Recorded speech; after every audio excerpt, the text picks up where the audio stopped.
Build habits that actually stick. The Absolute Ascension app. Link in comments. Most people who have ever become the kind of people that you want to become have done it the exact same way I'm telling you. They take every word, they take every doubt, they take every frustration, whether it comes from them on the outside or more than likely you on the inside, they take that and they use it.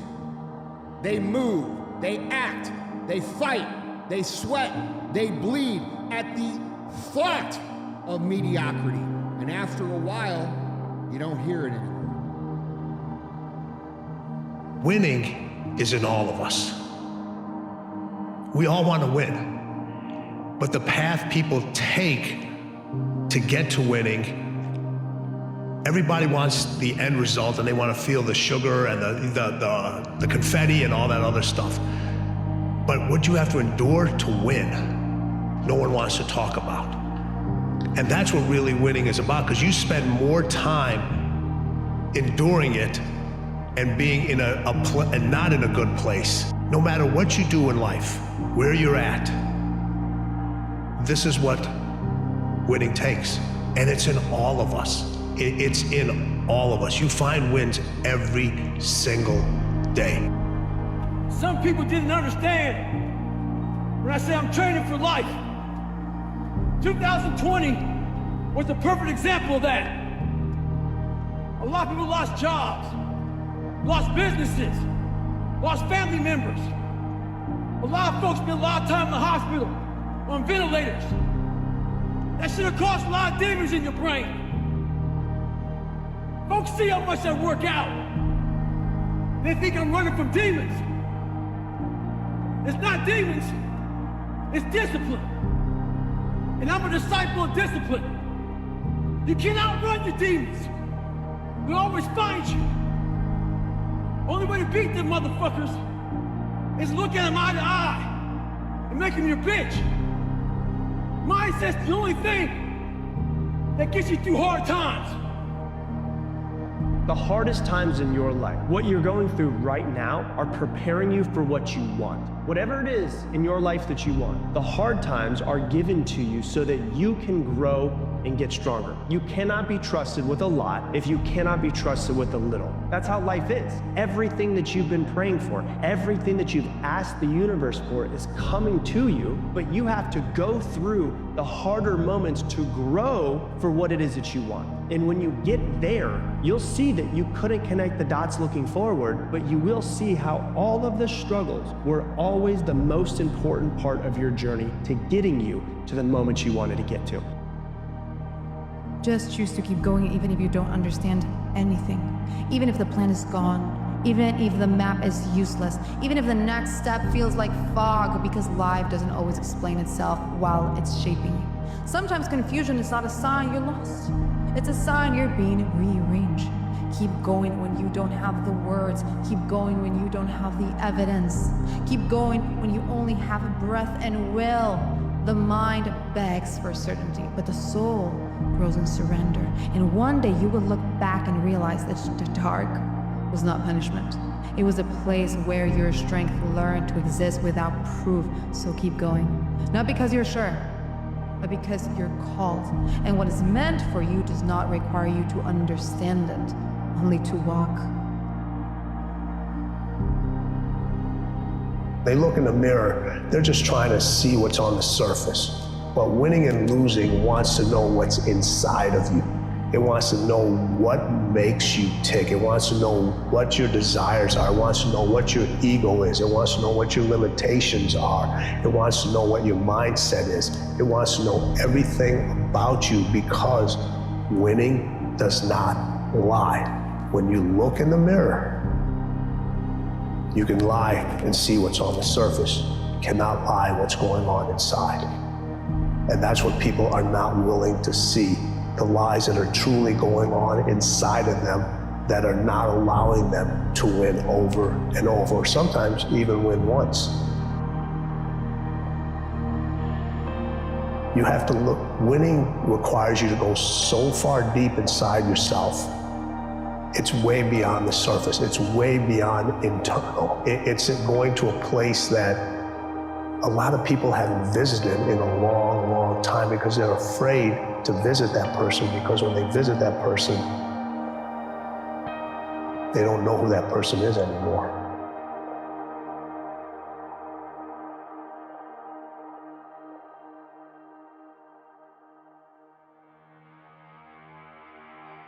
And all of us have this conflict going on at all times inside of us. And it's between two forces. And the first force is your survival instinct that's been with us for thousands, if not tens of thousands of years. It wants to inject into you fear and doubt and worry and anxiety. It wants you to fight or flight. Quit, you'll never meet that person. The hard part of quitting is not just that you lost your dream. That's bad. Worse is you're never going to meet the man or woman you could have been had you pursued it. But what is even way better than you think it will be is who you become in the process of getting there and being proud of you. And I could tell you, the things you'd be most proud of is the fact that you lasted, is the fact that you got up after you quit, is the fact that you go, you know what, I did quit, but I'm getting back. I'm getting back up. I lasted, I'm tough, I'm resilient, I'm mentally tough. I innovated, I pivoted, I improved, I grew, I fought, I clawed, I competed, I won. That's way better than you think it is.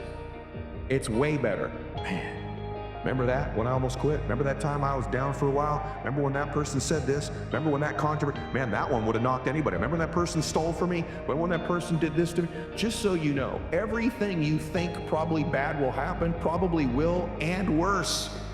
And that's what makes it so sweet when you last. Live your life at full power. And I believe that that power is already inside you right now. And that the way to access that power is through your second voice. And your second voice is not just the path to accessing that power, but it will also show you where to direct it, to have the biggest impact that you're going to have in this world. That voice speaks to you in the language of energy. That's how you know what it's saying. So go toward that energy and make a promise that you will constantly move in the direction of the thing that gives you energy, particularly the thing you knew you would do if you knew you wouldn't fail. That voice wants you to go all in. It wants you to experience yourself at full power. So make a promise that you will not wait, that you will not utter the words, not now, but you'll go all in with wherever you are in your life right now. Signal. And it's not a signal that your life is broken. It's a signal that one of your most basic needs are not being met. Your need for exploration. Everything about your life, about your body, grows. Your cells regenerate, your hair, your nails, everything grows for your entire life. And your soul needs exploration and growth. And the only way you'll get it is by forcing yourself to be uncomfortable. So get out of your head. Your feelings are screwing you. I don't care how you feel. I care about what you want. And if you listen to how you feel when it comes to what you want, you will not get it. Human being has to have a sense of purpose. The feeling of no purpose is suicidal. So what people do is they create a false sense of purpose. Their false sense of purpose will be attention. If I get so much attention from people and so much recognition, then I'm fulfilled. But then you can never realize that. You can never get enough attention. As an individual, you had a purpose in life. You had something you were meant to achieve because you have a unique DNA, unique genetics, and unique parents, a unique experience. Something about you is truly original and weird. And to the degree that you mine that weirdness and your uniqueness, you can be curated stories. It's also easy to get caught up in this illusion of perfection. That if you just get everything right, just line up all the pieces, then success and happiness will follow. But here's the truth. Perfection doesn't exist. It's an illusion, a moving target that you'll never quite hit. And the more you chase it, the more you waste time trying to get everything just right, the further you'll drift from your real goal. Because perfection isn't the goal, progress is. We are conditioned to think that we need to have everything aligned before we can move forward. We wait for the perfect moment, the perfect plan, the perfect circumstances. But while we're waiting, life is passing us by. The version of you who has the life you dream of isn't the one waiting for things to be perfect. It's the one moving forward, no matter how imperfect the journey looked. The problem with perfection is that it paralyzes you. It keeps you stuck in the planning phase, in the research phase, in the thinking phase, forever refining, forever adjusting, never doing. You wait for the moment when everything aligns, but by the time it does, you've lost so much time that it hardly matters. If you're constantly waiting for things to be perfect, you're wasting your life away. You're stuck in a cycle of waiting and doubting. You tell yourself, I'll start once I have this figured out, but that day never comes. The truth is, you'll never have it all figured out, and that's okay. The only thing that matters is that you start. Even if it's messy, even if it's imperfect, the only way to make progress is to take that first step, even if you don't know where the second one will lead. Perfection is about control, about seeking something that is impossible to hold on to. But progress is about moving forward. It's about learning, growing, stumbling, and getting back up. Progress is messy, raw, imperfect, and beautiful all at once. It's about taking action, even when you're unsure. The people who achieve great things are not the ones who waited until everything was flawless. They're the ones who were willing to move forward even when they weren't ready. They acted, they made mistakes, they learned from them, and each small step, each decision, each action, however imperfect, added up over time. They didn't worry about getting everything perfect, they just focused on getting better. And that's the key. Progress isn't about reaching perfection, it's about becoming better than you were yesterday. Every day is an opportunity to grow, to evolve, to take one more step forward, even when it feels like progress is slow. Because the small, consistent efforts you make today are what build the foundation. Ancient Greeks would say that the gods always envied the mortals because their life was so ephemeral. They had so much chance that could happen to them, right? Where the gods always knew that they weren't going to die and it was completely guaranteed. And so here's my point. Let's consider the alternative, which is that you are on the path and you are guaranteed to know that you're going to get the outcome. All of the mystery is gone. There's no excitement. And so what we do is we basically have this wish that if it actually came true, we would hate it even more than our current circumstance. If you knew that you were going to succeed, it wouldn't be worth doing to begin with. The fact that you are uncertain when you start is what makes it worthwhile. And the fallacy of being in the pursuit is the worry or the concern that it won't amount to anything, because who you are becoming is the thing that you are amounting to in real time every day. What do you think separates a great story from just a good story? Easy. In a good story, bad things happen to good people. In a great story, bad things happen to heroes. Because there's always conflict, and there's always suffering, and that can be just like, oh, that was awful. But the great stories, the ones we keep telling, are the ones where the person who would be a victim becomes a creator. He says, I'm not going to stay in fear. I'm going to make something from this. And they stand up and they go out on an adventure. And what looks like it could have been a tragedy becomes an adventure. I see you. I see all of the hard work that you put in, all of the struggle that you endure, all of the things that go on behind the scenes that no one else sees, and you don't get any appreciation for. I see you, and I'm proud of you. And not only am I proud of you, but you inspire me. Are you right where you're supposed to be? I don't know. I could sit here and tell you that's the case, but I promise it wouldn't be helpful to hear if it wasn't honest. Should you appreciate the present moment? Of course. But if you're unsatisfied with your life, I will never encourage you to be okay with staying right where you are. You see, self-love is not found in lowering your expectations. Self-love is found in recognizing what you're capable of and knowing that you deserve that potential. You have to start with action. It needs to be, okay, what would have had to have happened in a week's time for me to look back on that week and find pride in myself? You have to make the decision whether you want to be a badass or whether you just want to be mediocre and everything's okay.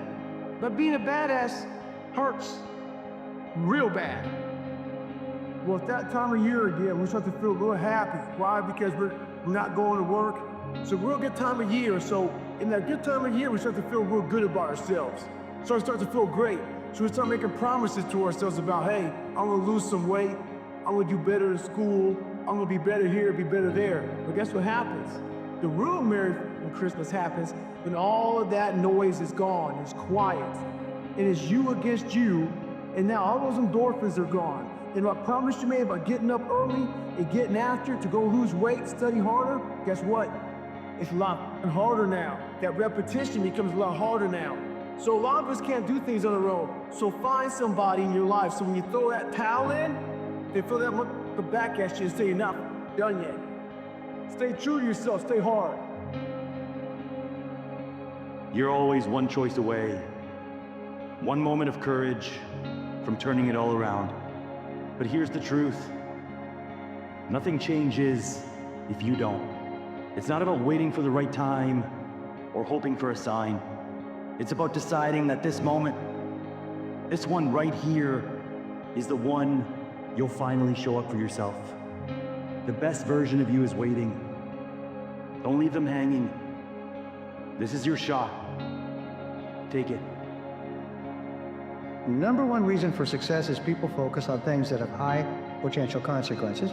Number one reason for failure is people focus on things that have low or no potential consequences. So ask yourself what's holding you back, and usually it's the quality of self-discipline or it's a skill. My father used to tell me, a focused fool can accomplish more than a distracted genius. And so your most valuable asset isn't your time, it's your attention. A man with time and distractions will always lose to a man with a deadline and a singular focus. And so it's never been easier to be successful than it is today. It's just also never been easier to be distracted. Remember, it's not what you have, but what you do with what you have that separates winners from losers. The Greek philosopher Epictetus once said that circumstances do not make the man or woman, they merely reveal him to himself. The response to the adversity of life is the real measure of who you are and what you're made of. If you don't know where you want to go or who you want to be, you eventually just float around and you will eventually crash. Most people walk around with no goals, no ambition. They don't know where they're going. It's like a ship with no destination. If you don't know where you're going, you'll never get there. Ask yourself this: if I had a gun to your head and I said, pick the one thing that you want to do in life that would just make you absolutely happy, would give you a sense of fulfillment and peace of mind, never mind that it's not going to make you money. The thing that you would do if money was not an issue, what is it? Just remember what you were put here to do. You're not a mistake. You're not here by an accident. You were born to do something great with your life. You were born to make a difference with your life. This is a fact. Every one of us was put here to do something special, and that special thing is to help one another in some way, shape, or form. And if you can just remember that and negotiate the price in advance, decide now that your will to win cannot be bought by any failure or any success. Make 2025 the year when you finally demand not just more of yourself, but the best of yourself. So don't wait, don't procrastinate, don't let another year slip by. The perfect moment doesn't exist. The only moment is now. 2025 is coming. And for some of you, it doesn't feel like hope. It feels like another mountain to climb, another year of dragging the weight of everything you've been through. Maybe 2024 wasn't kind to you. Maybe it took more than it gave. Maybe it left you with scars you're still learning to carry. Breakups, tragedies, losses, failures. Maybe this year chewed you up and spit you out, and now you're standing at the edge of a new year, wondering if you even have the strength to try again. But listen to me. 2025 doesn't have to be a continuation of your pain. It can be a transformation. It can be the year you stop letting what happened to you define what's ahead of you. It can be the year you turn every ounce of pain, every heartbreak, every loss into fuel. Here's the thing about hardship. It doesn't have to break you. It can build you. The worst years of your life? They can be the foundation for the best ones, but only if you're willing to make that choice. So how do you make 2025 the year you rise? How do you turn tragedy into triumph, heartbreak into growth, failure into momentum? Let's break it down. Because you see the gap between where you were and where you could have been. It's a reflection of your potential, of the life you know you're capable of living. And that's not something to be ashamed of. That's something to use. The question is, how? First, you have to let go. Not in the passive way people tell you to move on, but in the active way of choosing not to carry the weight of what you can't control. The past is heavy, and if you bring it into 2025, it will crush you. Yes, what happened to you was unfair. Yes, it hurt. Yes, you didn't deserve it. But holding on to the anger, the regret, the why me will keep you chained to it. And you can't build a new life while you're still holding on to the ruins of the old one. Letting go doesn't mean forgetting. It doesn't mean pretending it didn't happen. It means acknowledging it, learning from it, and then choosing to move forward. But you can change what comes next. Every regret holds a lesson. Every missed opportunity, every mistake, every failure is trying to teach you something. But you have to be willing to learn. Ask yourself, why do I regret this? What would I do differently if I had the chance? What does this regret reveal about what I value, about who I want to be? The answers won't always be comfortable. They might force you to confront parts of yourself you'd rather ignore. But those answers are the key to growth. They're the blueprint for the person you're becoming. Regret without reflection is wasted pain. Don't waste it. Once you've learned the lesson, it's time to act. Regret is a fire. If you let it burn out of control, it'll consume you. But if you harness it, if you direct it, it can be the fuel that drives you to change. Let your regret remind you of what's at stake.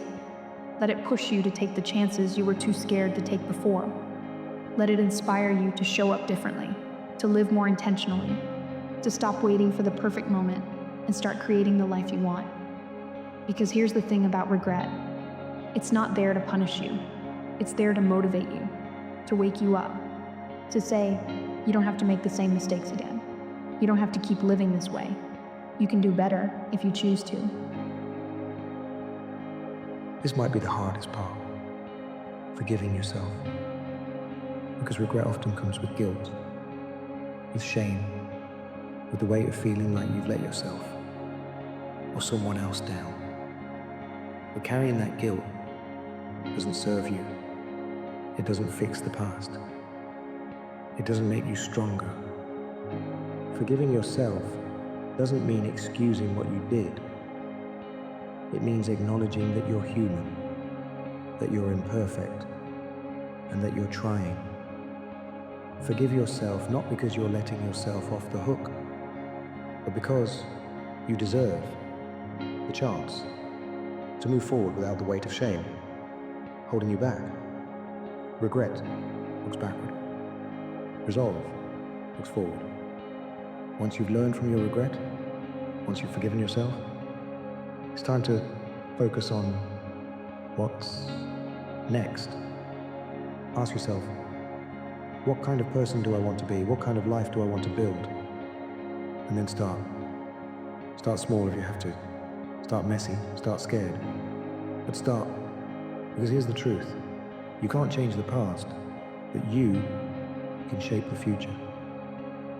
And every choice you make, every action you take, is a chance to close the gap between who you are and who you want to be. Here's the thing about regret. It hurts. It's supposed to. That's what makes it powerful. Pain has a way of sharpening our focus, of reminding us what matters. But regret is only destructive if you let it be. If you choose to let it fester, to let it define you, it will. But if you choose to use it, to learn from it, to let it propel you forward, it becomes a catalyst, a turning point, a source of strength. Because regret isn't the end of your story, it's the beginning of a new chapter. One where you take the lessons of the past and use them to create a future you're proud of. One where you turn your pain into purpose, your failure into fuel, your loss into growth. So if you're carrying regret right now, if you're haunted by the things you wish you'd done differently, I want you to remember this. You're not alone. Everyone has regrets. Everyone has moments they wish they could take back. But the people who rise, the people who turn their lives around, the people who transform themselves, they're the ones who refuse to be defined by their past. They're the ones who choose to turn regret into resolve. And you can be one of them. The past is done. The future is waiting. Make it count.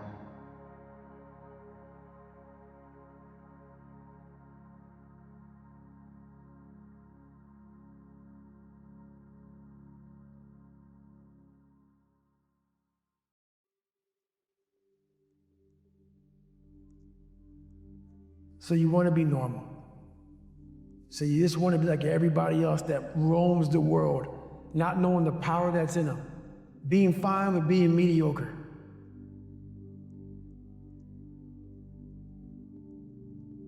Their dreams are the most powerful thing. Without a dream, there's, again, no point being here. And we are lost without dreams. So find the time on a daily basis to dream and pursue your dream, whatever that looks like.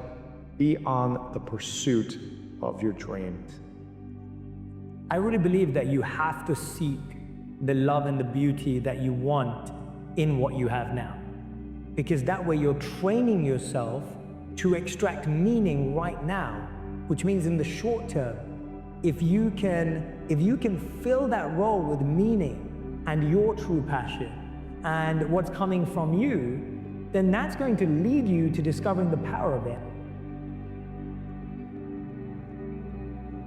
Because life is essentially tragic in its fundamental essence, you need a sustaining meaning that's deep and profound, and deep and profound enough to get you through bad times, because there will be very bad times in your life. There'll be death, and there'll be illness, and there'll be disappointment of all sorts. And there'll be just the standard difficulties of life in the world to contend with. And you really must have something that's profound and powerful to set up against that. And I think that your voluntary adoption of the struggle to improve being is the proper antidote to that.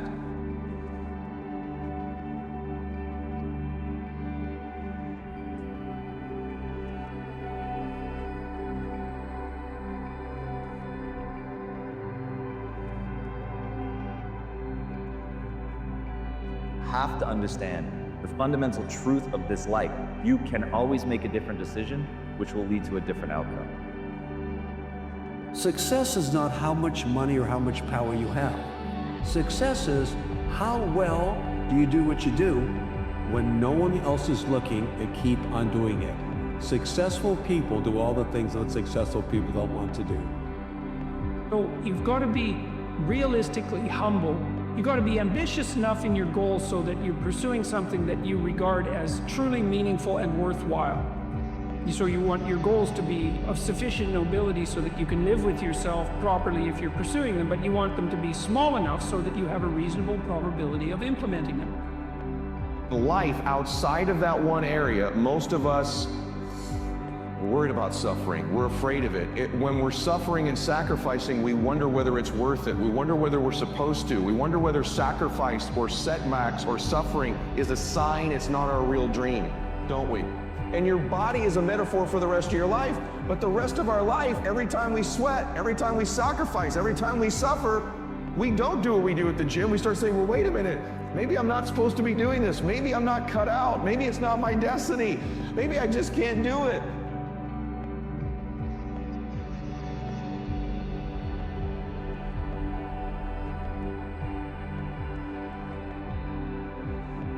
You've got to remember that any challenge we're facing today, we've faced it before as humanity. Changing the stories we tell ourselves, we can either look at challenging situations as opportunities for growth, as an opportunity to learn, as an opportunity to change, be the change. Or we can look at them and really feel down. Now, that second part is okay. We can even feel like that, right? But we have to recognize it's not permanent. We've got to accept that none of our feelings are permanent. They don't need to be permanent, it's a choice. But recognize that those feelings are not permanent, and it'll be amazing when we realize we are seeds, right? That is the most powerful way of finding strength. You get hungry by finding something that's you. I believe that all of us are born unique, but most of us die copies. And so the key to that hunger-driven life is a heart-centered life. I didn't do what I'm doing for years because of my programming, because of the culture in which I was raised in. But you have to work on yourself. You have to have an unstoppable attitude, and no excuse is acceptable. And you've got to make it a priority, a non-negotiable in your life, and hold a constant vision of what it is you want to achieve. See it accomplished and go all out. Find a way to win.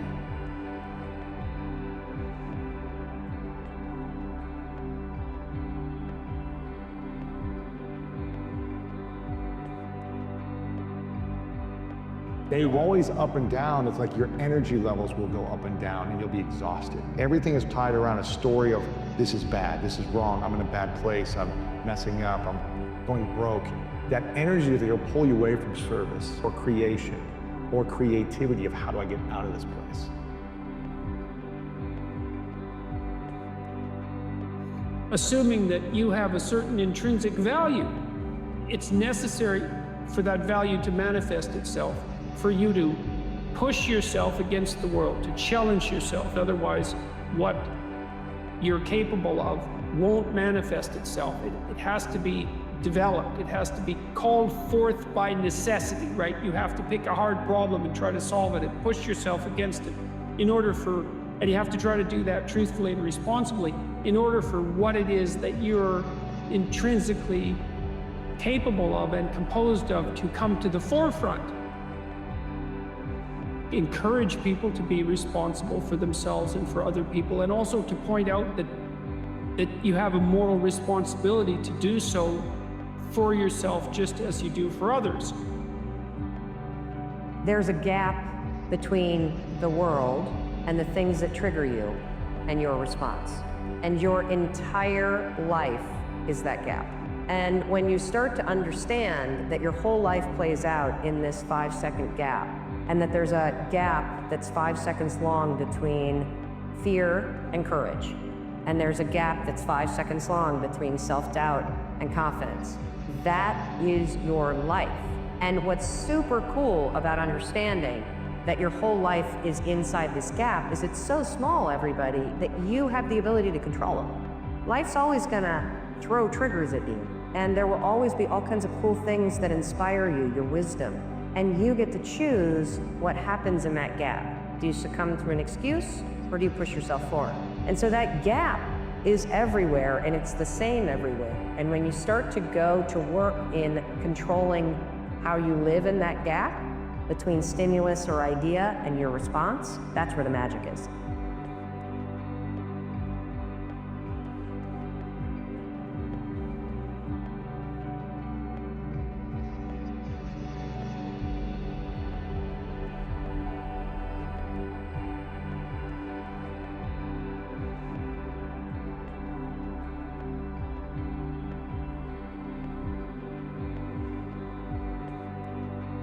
Most of you guys focus on all of the things that you can see.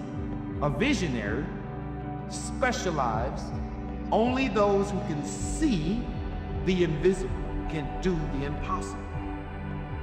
Sometimes, when you have a vision for your life, other people will not have that same vision, so they will pass on you.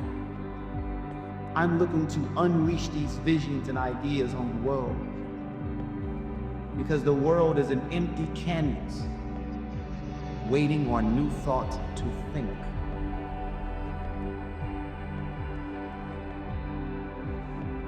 A lot of us are going through a hard time in life. Some people have been bullied, some people are just stressed out, some people are insecure, some people are fat and overweight, and the world puts a lot of this in your mind. I had to develop a mindset that was indestructible. I had to armor plate my mind. And it's about what you're saying to yourself, but it also comes with work. So whenever I was getting beat down, physically, mentally, spiritually, whatever I was going through, just saying, I would put, you can't hurt me. Can't hurt me just became a message. I would say to myself. I'm training people to get into their greatness, to begin to develop the courage to pursue dreams beyond their comfort zones. Because in order to do something you've never done, you've got to become someone you've never been. When you're pursuing your greatness, you don't know what your limits are, so you act like you don't have any. And one of the reasons that Booker T. Washington said, judge a person not by what they accomplished, but what they had to overcome for their accomplishment. You know what I think one of the best ways to crack ourselves open from a curse of self-obsession? I find that moments of like radical and sudden empathy, radical and sudden compassion, immediately dissipate all those gnawing thoughts of like self-doubt and self-loathing and self-pity and just desire. They're obliterated by this immediate communion with another being. I believe that most human beings are only living at about 40% of their capability. There's something about the mind. The mind has the tactical advantage over you at all times. At all times of your life, the mind has a tactical advantage over you. Why is that? It knows what you're afraid of. It knows your insecurities. It knows your deep, dark lies. And it starts to push you away from that shit. It pushes you in a direction that is comfortable. Because life's all about feelings. You want the happy feeling. We don't want that feeling of this sucks. Why am I here? And you don't have any, so you can't answer those questions, so you leave. I started realizing that if in that moment, you can answer those questions, and you are now in charge of your brain versus your brain ruling you. I tell people, you're gonna face tough times. My favorite book says, think it not strange if you're faced with fiery furnaces of this world. But I affirm, no matter how bad it is or how bad it gets, I'm going to make it. Not willing to risk, you can't grow. And if you can't grow, you can't become your best. And if you can't become your best, you can't be happy. Beliefs dictate your thoughts, dictate your emotions, dictate your actions, which produce your results. And your results, when you look at them, then just reinforce the original belief. And so we're caught in that construct, right? But the linchpin is the belief system. So the question is, how do I actually change what I believe? If my beliefs really do dictate my destiny, right? Which is, I'm not the only person suggesting that. The question becomes, how do I change my beliefs? And in that is an inherent challenge, because by definition, beliefs are that which are true. That collect ideas, not beliefs. If you collect ideas, right, it means that you're like, oh, that's interesting, and then that's interesting, and then this is interesting, and then that's also interesting. And some of these contradict each other, but it's okay, because I don't have to believe any of them. I can just entertain their feasibility and find them interesting, so I can collect all these different ideas. The problem with beliefs is that when you collect one belief, well, you knock offline any belief that contradicts that particular belief. And so if you get too stuck with your beliefs, you narrow your worldview. If you know that at 40%, I'm feeling pain. At 40%, I'm feeling pain. That's where the 40% rule kicks in. Now it starts. Okay, I'm feeling pain. My mind's saying all this to me. It's saying, get out of here, run, flee. The fight or flight kicks in. Okay, we're done. We're not good enough. It starts telling you all these things. You start to believe it, because the mind controls all. This is the time where you have to gain control back in your mind.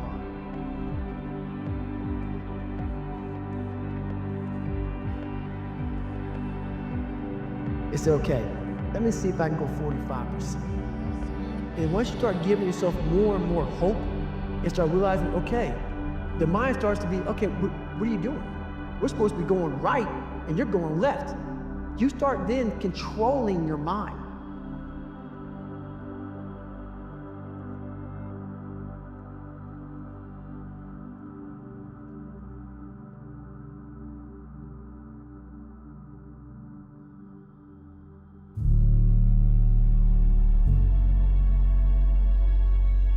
Sometimes when you're following your own path, it takes a while for the world to catch up with you. You might look at the journey others have been on and think, that's what I should do. But instead, you kept moving through the dark on your own. And maybe you would have gotten there a little faster if you just followed everyone else. But now you can say you did it your way. You aren't living someone else's life and calling it enough. You stayed true to yourself. And that, my friends, is real success. It's easy to look around at other people and think they have it better. They struggled too. At some point, they stood with their head in their hands, or got down on their knees, or slumped to the floor, not knowing exactly where to go, or what to do, or how things were going to work out. Every single successful person I know has gone through a struggle where they didn't know the next step.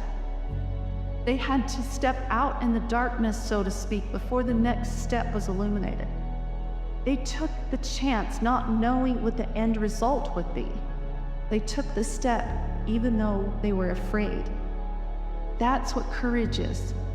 That's what faith is about. No one's coming. No one. No one's coming to push you. No one's coming to tell you to turn the TV off. No one's coming to tell you to get out the door and exercise. Nobody's coming to tell you to apply for that job that you've always dreamt about. Nobody's coming to write the business plan for you. It's up to you. Why would you not go for it? Why would you not take a chance? At one point in time, you got to take a chance on you. This year, you can't allow anything or anyone to get in the way of your growth, your success, or your inner peace. You have to stay focused on developing who you are, so when you look in the mirror, you feel proud. Fail big. That's right. Fail big. Today's the beginning of the rest of your life, and it can be very frightening. It's a new world out there. It's a mean world out there, and you only live once. So do what you feel passionate about. Take chances. You gotta figure it out. If you really have an obsession to figure it out, you will figure it out. And every puzzle is constructed different. Everybody has a different puzzle, man. You just gotta figure out your own puzzle. You can walk through the fire complaining along the way, or you can walk through the fire and create an example for everyone else so that the trials and tribulations of their own life seem trivial because they're comparing themselves to the way you handle things. Or the way you handle things with grace and dignity and discipline can show other people that they can handle their own life this way. And there's beauty in that. There really is. And there's so much inspiration to be gathered from other people. This is why I say stay home. Because when you aren't given the gifts, the only thing you can do in life is stay hard. There's no magic pill or a magic potion. All you can do is outwork the man that God created, or woman, in you. The person you have to spend the most time listening to in your life is yourself. Try not to lose their respect. Self-respect and self-esteem, I think, largely comes from having faith in your own word.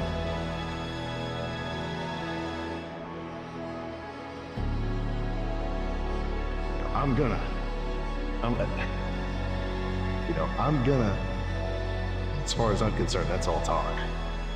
Actually get in there and get yourself some results. That's what you should really be focusing on, Start betting on you. and become the kind of person worth betting on. Trust and follow your dreams and desires. Do what you say you're going to do, and hold yourself to a higher standard. Living in the certainty that everything is always working out for you gives you courage and confidence to take risks, to feel comfortable in the unknown. Sometimes you just need to focus on the small battles first. Ignore other people's progress and focus on yourself. Sometimes the small wins are the big wins, the ones that build momentum, and the ones that give you the confidence to fight another day. The only standard you need to hold yourself to is your own. Just put your head down, take one small step, and then another, and don't stop until you get there. Don't worry about next week, next year. Just focus on every 24 hours that you get, and that's done a lot for me. It's this magical thing, purpose that we're all looking for. But we don't take a second to realize the purpose is always there. The purpose never leaves us, because the very purpose is you. You are always the purpose. So if you wake up in the morning and you don't want to do something, you don't care enough about yourself. And that's what you need to really research is, man, why am I not doing this for myself? Because that is the number one purpose in life, is to better oneself. And are you going to be able to do everything in a day? No, you're not. But what an opportunity you have to just take one step at a time.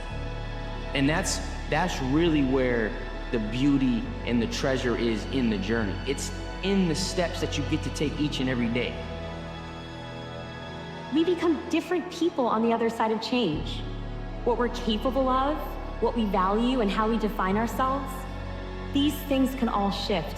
And if we can learn to pay close attention to these internal shifts, we may just find that rather than limiting us, change can actually expand us.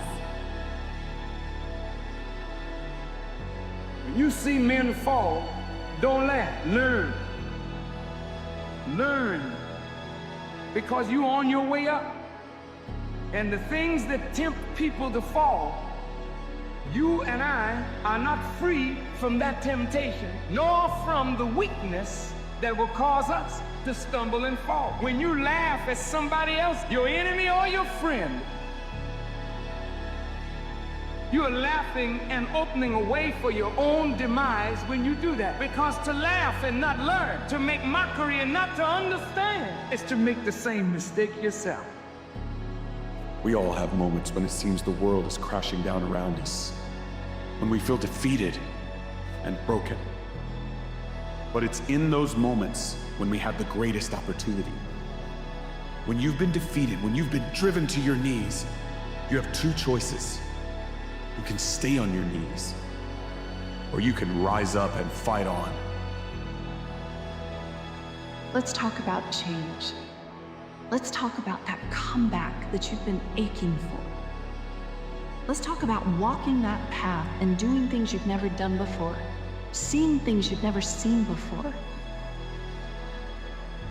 Let's talk about walking that path to becoming something you've never been before. And it doesn't matter what you've been, or who you've been, or what you've experienced. Those things only matter in the fact that they've brought you right here, right now, to this point where you're ready. Are you willing to do what it takes? Adversity's a gift. Sometimes you can't see the light until you're in the dark.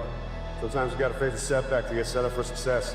Sometimes you gotta get humble to stay humble. Sometimes you gotta get embarrassed so it doesn't happen again. You might not agree with all these lessons that have to get taught, but they gotta get taught somehow. Every time you bounce back from something unfortunate, you set yourself up to be fortunate one day.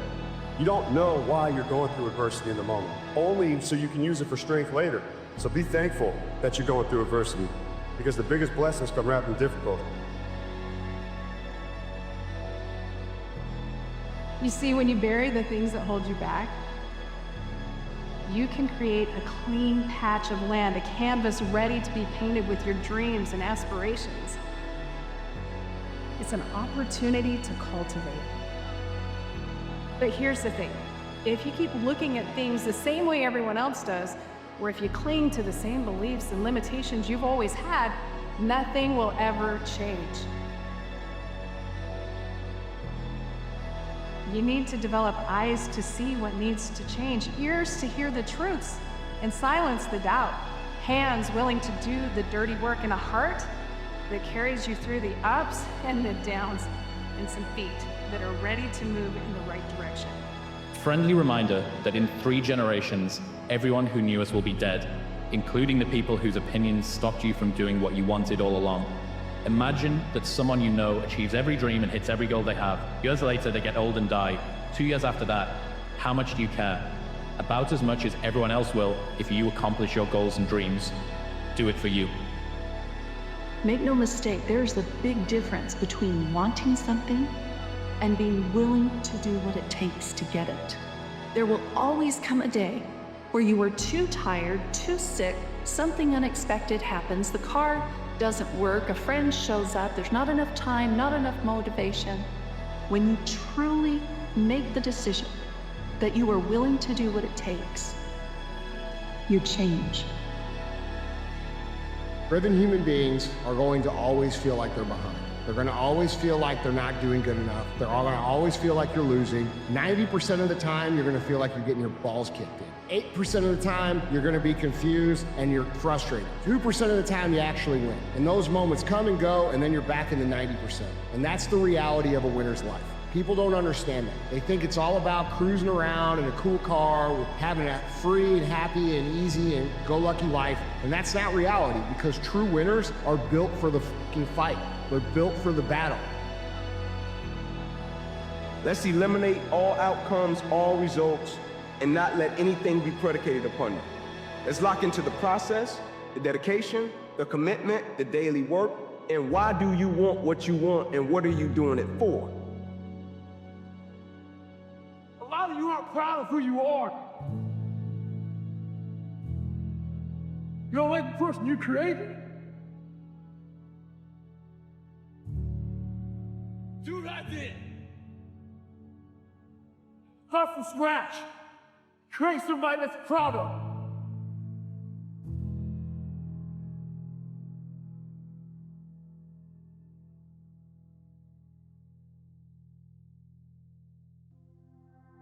I wish I had not waited 14 years. Somebody said if you want to lose something, lose money. You can get that back, but don't lose time. There were 14 years I sat on the sideline. 14 years I said, I don't have an investor in me like Tony Robbins. 14 years that said, I don't have an MBA or PhD, and I can't compete with these guys. I have the complexion of rejection. 14 years I silenced myself. And so I regret that, because there are some people that maybe if they'd heard my voice, their lives would have taken a different direction. And I can't get those 14 years back. You know, and I kind of wanted just to trust, like, look, all the great things in my life have not happened when I was looking for them. All the great things in my life, all the success in my life always happened when I was in my zone, doing my art, doing my thing, and the right thing showed up, and all I did was seize it when it was there. When I get stuck thinking, planning, worrying about what's the next thing, I'm out of my flow. And it's when literally I'm not thinking about it, and I'm just trusting that the thing has showed up, and then I've seized it. When people don't know how to achieve something, and because they don't know how, they don't spend a lot of time getting additional clarity. They don't spend time imagining what the future would look like with that thing, or being that thing, or creating that thing, because they get stuck on the how. And what I would suggest is that if you're willing to invest time in getting clearer around something or imagining, you build neural networks that represent the memory of an experience that has not happened yet. You have greatness in you. I don't know you, but here's what I know based on my own experience. You have greatness in you, that you have the ability to do more than you could ever begin to imagine. With that voice that a lot of us like to run away from, we all have it. We all have that voice that's saying, hey man, you know, you're kind of wimping out right now. Goggins is saying, okay, David Goggins, you're a punk. Life made you this way. We can't live like this. We can't live in fear. We can't live in judgment. We cannot be afraid of that. That's Goggins. Goggins saying, all of you who don't like me, who don't want it, and that person then comes in. But you have to be David Goggins and say, man, I'm afraid of this. I'm here. Life made me this way here. You have to face that in that dark room. In that dark room is who you are. But in that dark room is where you have to create another human being that walks out of that dark room. As you think about yourself, a reminder of the words of Howard Thurman, who said, there's a presence in each and every one of us that waits and listens to the voice of the genuine in us. It will be perhaps the only guide you will ever have or hear. And if you cannot hear it all of your life, will you be spent on the ends of strings that somebody else pulls? When you recognize your greatness, no one will ever pull your strings.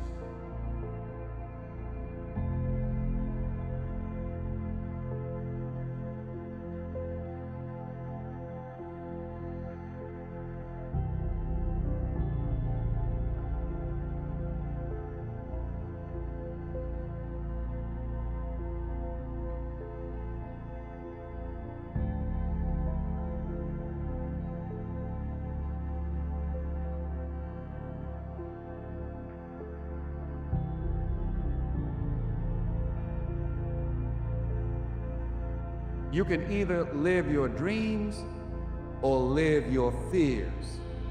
What are the things that you fear that's been keeping you from living your dream, that's been keeping you from doing some things that you would like to do? You can either go back to your comfort zone, there you won't find any growth, or you must be willing to go forward and face your fears again and again. Acknowledge your fears, you embrace those fears, and then you move on.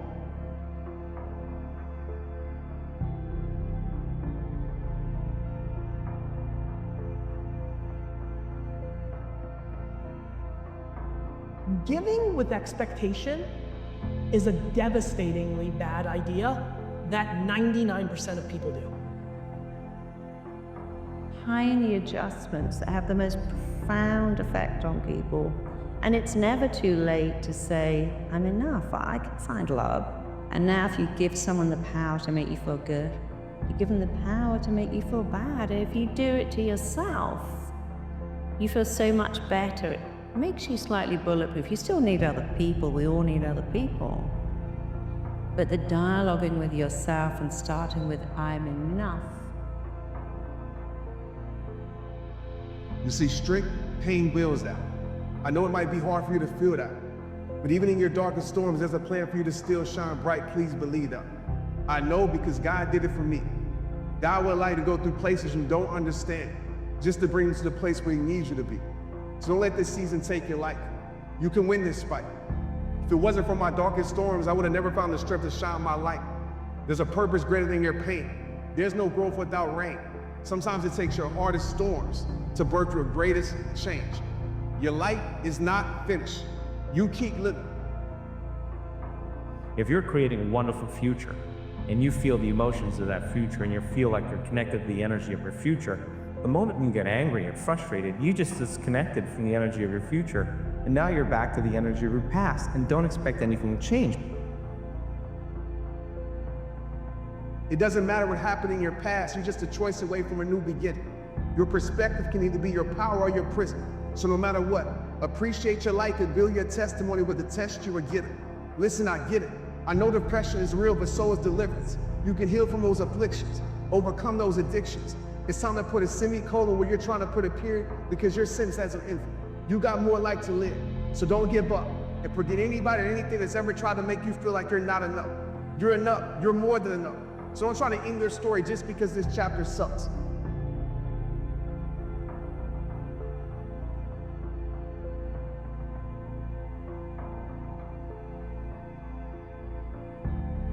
And if you understand the mind, it does what you tell it. That's its job. And if you tell it better stuff, you have an amazing life. And if you tell it mediocre stuff, you have a mediocre life. You have to talk to the mind and say, this is completely outdated. It's behind you. So people have a story. I can't be a success because I never went to university. I can't speak in public because I blush. And without understanding, when you describe why you can't, you keep it going. If you keep talking about the symptom, your mind keeps it alive, because whatever you focus on, you get more of. It's then, this is now. And so they have outdated stories, outdated language. Being insecure is a mindset. It was put into you for a million different reasons. Figuring out how to get out of that hole by who you surround with, how you think, what you do. Insecurity is the biggest poison in our lives. We as humans, if we don't have purpose and if we're not serving, we begin to dig holes in our life and cause problems that weren't there, and have anxiety and depression that shouldn't be there, right? And if you can make money, if you can focus on making money and then having some significance and meaning with that money, you've now developed service and purpose. It turns out that's kind of coded into our DNA. And I could tell people was that it's okay to not be okay, but it's not okay to stay that way. And so I have processes and things in place where my mindset has changed when I go through things where in the past, I would be victory to those things. Now I look at it as like, how can this help me? How can this help other people? And I don't stay there. When people come in and go, I want this, you have to look at the blocks. The number one block is the fear of rejection. If I make it, I might get rejected. If I find love, they might leave. If I make all that money, people won't like being with you. You've got to smash out the ballpark, the fear of rejection. If a person's living by guilt and they don't know it's guilt because it just feels like you've been feeling that way every single day or suffering, and those emotions are driving their thoughts. And if they can't think greater than how they feel, and feelings and emotions are a record of the past, or thinking in the past. Now, past is going to be your future.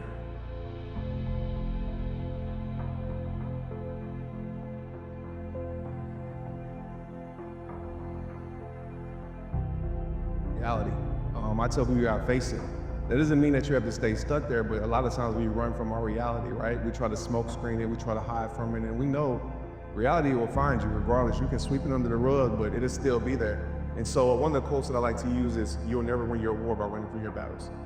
And so it's time to face your battles. It's gonna be hard, it's gonna be tough, you will be judged, but acceptance to me is one of the most powerful things you can do, is you can accept, okay, this is where I'm at with my life, and also accept that I don't have to stay there.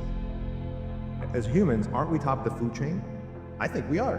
As humans, we are top of the food chain, yet I was living well below my potential in so many categories, in love, in impact, in money, in self-growth, self-discipline, health. And so I was like, man, it's time to human up. So to me, human up is something, it's not gender specific, it's just, let's human up. Stop making excuses, take control of your situation, and rise to your potential. I have definitely suffocated excuses better than a lot of people, which is really the biggest reason so many people who are listening right now are not winning. They are surrounded by people that are willing to accept their excuses on one very interesting insight. It's because those people didn't give them. Your friends and your family are letting you get away with your excuses because they don't care. I weirdly don't know you and I care. And let me tell you how to fix this. Excuses out of your mouth. Most people live by the same feelings every single day. You know, people wake up in the morning and your brain is a record of the past, so you wake up and you start thinking about your problems, and your problems are connected to certain people and things at certain times and places. The moment you start activating those circuits of memories related to a past experience in the environment you're thinking in the past. Your thoughts are the vocabulary of your brain, your feelings are the vocabulary of your body. How you think and feel creates your state of being. So most people start their day every single day reaffirming their entire state of being in the familiar past. Then they rush to the predictable future, right? You have to look at your life and say, you know what, if you want to be here and you're doing things that don't get you there, you have to make those changes. Now, if those things get you to where you want to go, cool. But for me in my life, those things weren't transitioning me into my greatest me, so I had to let it go. Stop playing the victim. Stop running around acting as if you have nothing to do with the people, things, and situations in your life. You know, digging up the negative seeds in your life and replacing those seeds with seeds of positivity. And so that means going back. God put people in your life for a reason, Others are there for a season. And it's very important that you recognize when people's seasons are over.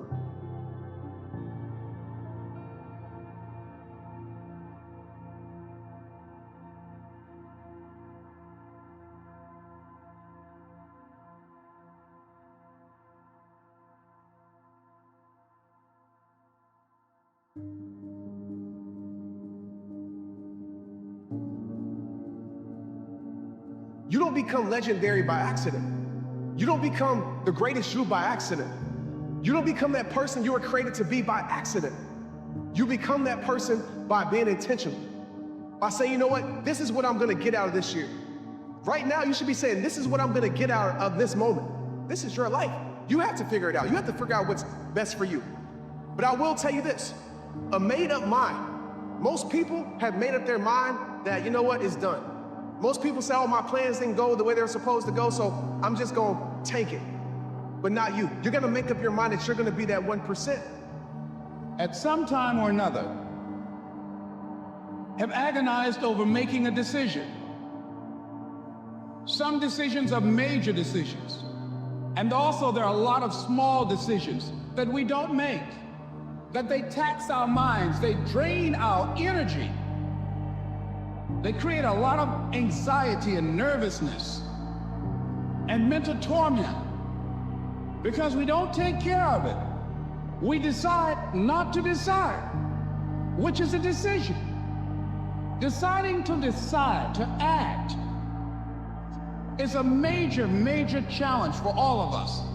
And there are things that happen to us along the way, experiences that we have, that prevent us from working through the mental block of acting, of doing those things that we know we ought to do. If you don't have what you want, stop telling yourself the story because you don't have the money, you don't have the time. That's bullshit. It's because you haven't committed yourself where you would burn your boats. If you want to take the fucking island, burn your fucking boats, and you will take the island because people, when they're going to either die or succeed, tend to succeed. Fight through the pain and come out the other side stronger and tougher and better and free from that storm, free from the darkness. If you just do what you want right now all the time, one of the problems with that is you're going to get yourself in trouble. People are self-conscious and can see the future. We have to bind our actions in the present in relationship to our future selves. You have to act now so you don't hurt you tomorrow and you next week and you next month and you in a year and 5 years and 10 years. And that's actually a community of potential selves that extends across time. You sacrifice the whims of the moment, so that's delayed gratification and maybe a definition of maturity. You sacrifice that because it's a better medium to long-term contract or covenant with yourself. Validation. Validation is the need to have someone tell you that you're good. In fact, you want somebody to tell you you're great. It's not about them. They cannot be the voice that echoes and determines whether or not your gift, your talents, your abilities are worthwhile. You've got to be able to look in the mirror and know that you've given your all. All you want to do in life is end up empty. Every talent that has been given to you, everything that was given to you as a seed inside of that little body of yours at birth, grows into the trees that have deep roots that go outside of you and into the lives of others, so that you become everything you were supposed to be, and they see everything that you're supposed to produce. Wherever you are right now, you're exactly where you need to be. And I'm going to say that because one of the major reasons why you do not have what you want in your life is that you invalidate wherever you are. You are so quick to trash yourself. You're so quick to go, this isn't happening fast enough. I'm not doing enough. I'm behind. I'm overwhelmed. That trash talk is what keeps you from moving forward. So you got to start telling yourself every day, you're exactly where you need to be. What is there that you know you need to do, that you want to do this, but for some reason or another, you've been holding back. For some reason or another, you just have not been able to gather your nerves or be able to work through the procrastinating or putting it off or justifying or blaming. Some reason or another, you just haven't done it. And you know you ought to do this. You really want to do this, but you don't know why you haven't done it.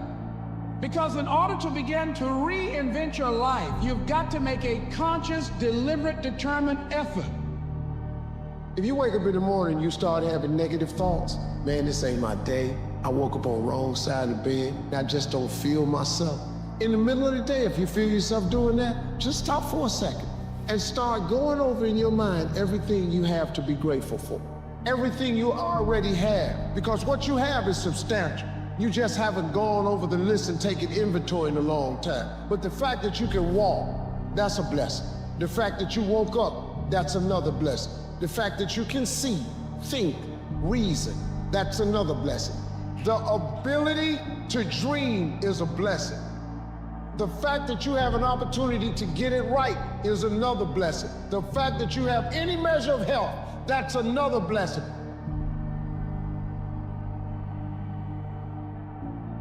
Because people who make things happen, people who are legendary like yourself, people who take it to the next level, people, as I like to say, are rare breeds that are rare.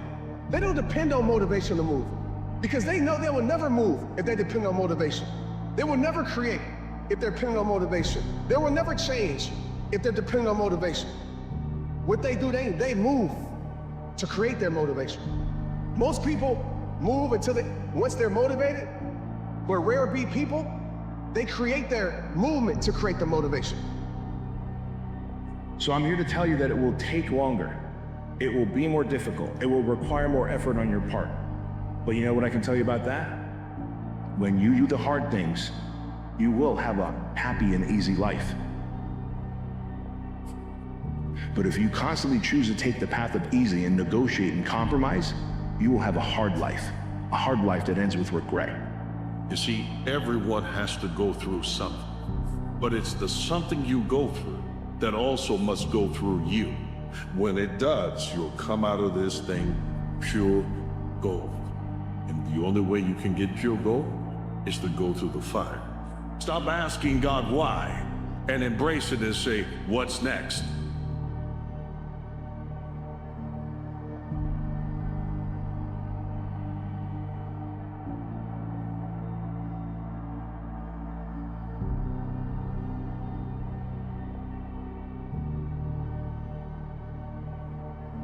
There's always good reasons for not doing what you should. That's for sure. The reasons pile up day after day to not do what you should, especially because you're aiming at things in the future. You can put them off indefinitely, right? Because of the demands of the day. When you leave somewhere terrible, do not look back. There's no nostalgia. That's the letting the dead parts of yourself go.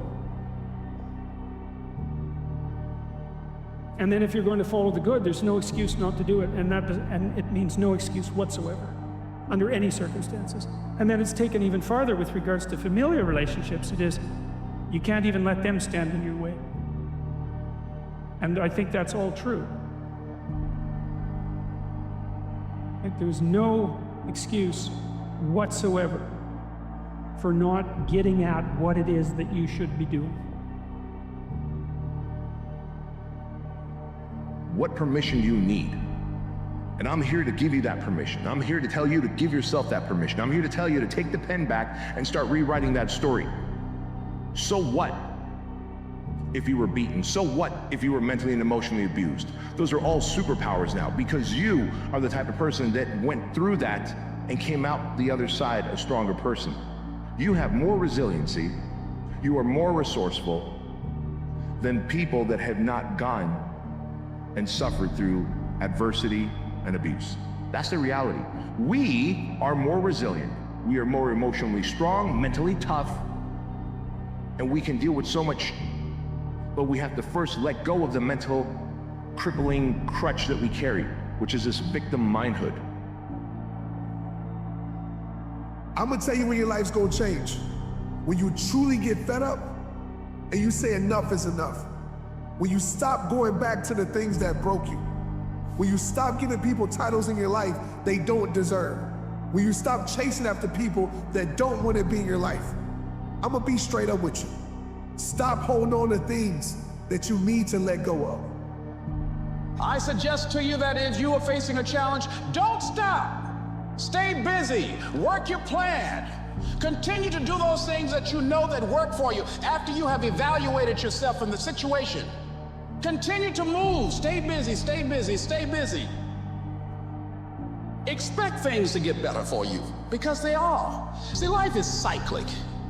You're not, whatever experience you're having right now, it has not come to stay. It has come to pass. Not to stay, just to pass. It's just going through. The biggest challenge is to know what's happening. This is a part of this thing we call life. This too shall pass. And maintaining perspective, putting it in perspective. Most people are so afraid to fail that they come up with this whole story that it's worse than it is. And of course, when you make it worse than it is, it overwhelms you, and now you won't begin. I've tried, well, what will people say? I've tried everything. If you tried everything, you'd have what you want.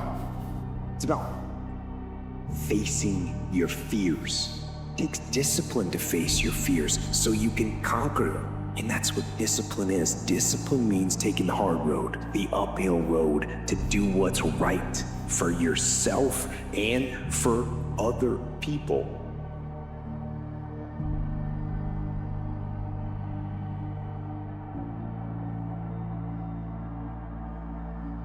A victim consciousness is when we allow something in our outer environment to control the way we feel and think. Something in my outer environment, some person or some condition, is controlling the way I think and feel. Now, that's not the truth. That's just a response, right? So anything that controls our thoughts and feelings causes us to be victims of those things. And the stronger the emotion we feel to some circumstance in our life, the more we pay attention to it. And where we place our attention is where we place our energy. So we're giving our life force, we're giving our power away to that circumstance. Responsibility. That's what gives life meaning. It's like lift a load. Then you can tolerate yourself, right? Because look at, you're useless, easily hurt, easily killed. Why should you have any self-respect? Pick something up and carry it. Make it heavy enough so that you can think, useless as I am, at least I could move that from there to there. The aha moment is the door that opens. But your new life does not begin unless you can step through the door. Most people, when you have an aha moment and the door to your new life opens up, instead of going, I got this, let's go, and high-fiving yourself to step forward, most of us go, I don't know if I'm worth it. I don't know if right now is the right time to do this. I don't think I'm good enough. I failed so many times I can't go through that door. That there is somewhere in your life that you know what you want. You can feel it pulling you. And you are actively arguing against it. You're bringing yourself down. You're beating yourself out. See, when it's hard, there's a struggle. See, what you become in the process is more important than the dream. That's far more important. The kind of person you become, the character that you build, the courage that you develop, the faith that you're manifesting. Oh, it's just something that you get up in the morning, you look yourself in the mirror, you're a different kind of person. You walk with a different kind of spirit. People know that you know what life is, that you have embraced life. You knew it was hard, but you did it hard. That those minutes and those hours, they turn into weeks and months and years, and holding the line in those critical minutes will put you in an infinitely better place, physically and mentally, if you maintain the discipline. So work through the weakness, fight through the temptation, hold the line.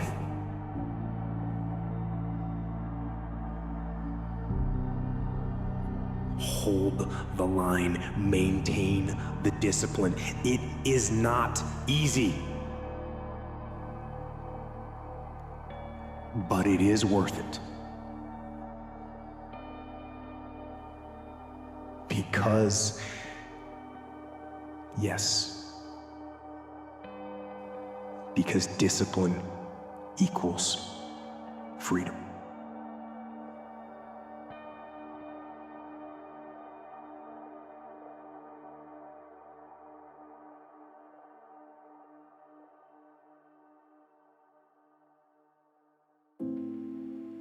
If you want revenge for the bad things that have happened in your life, start with the version of you that hasn't lived up to your potential.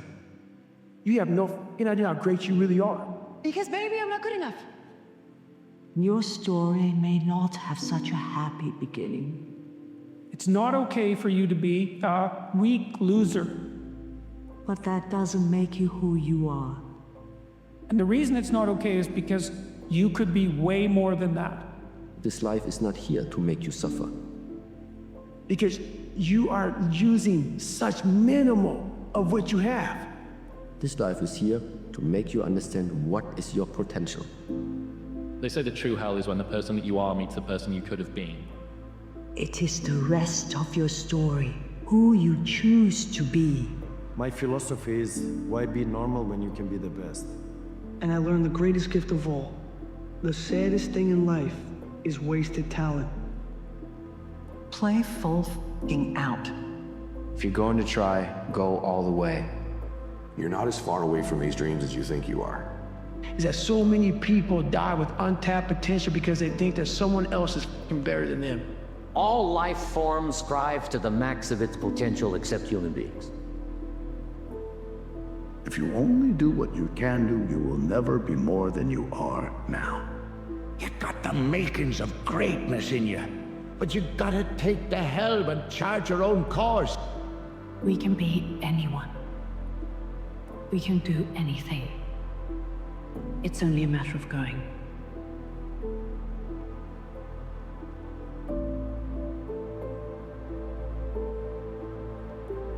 Never forget one time I was running by a graveyard, and I ran by a graveyard, and I looked out there, and I have all these epiphanies, man. I have all these the moments of it's crazy, man, of this thought. 'Cause I'm always by myself. I'm always deep in thought about how to be better.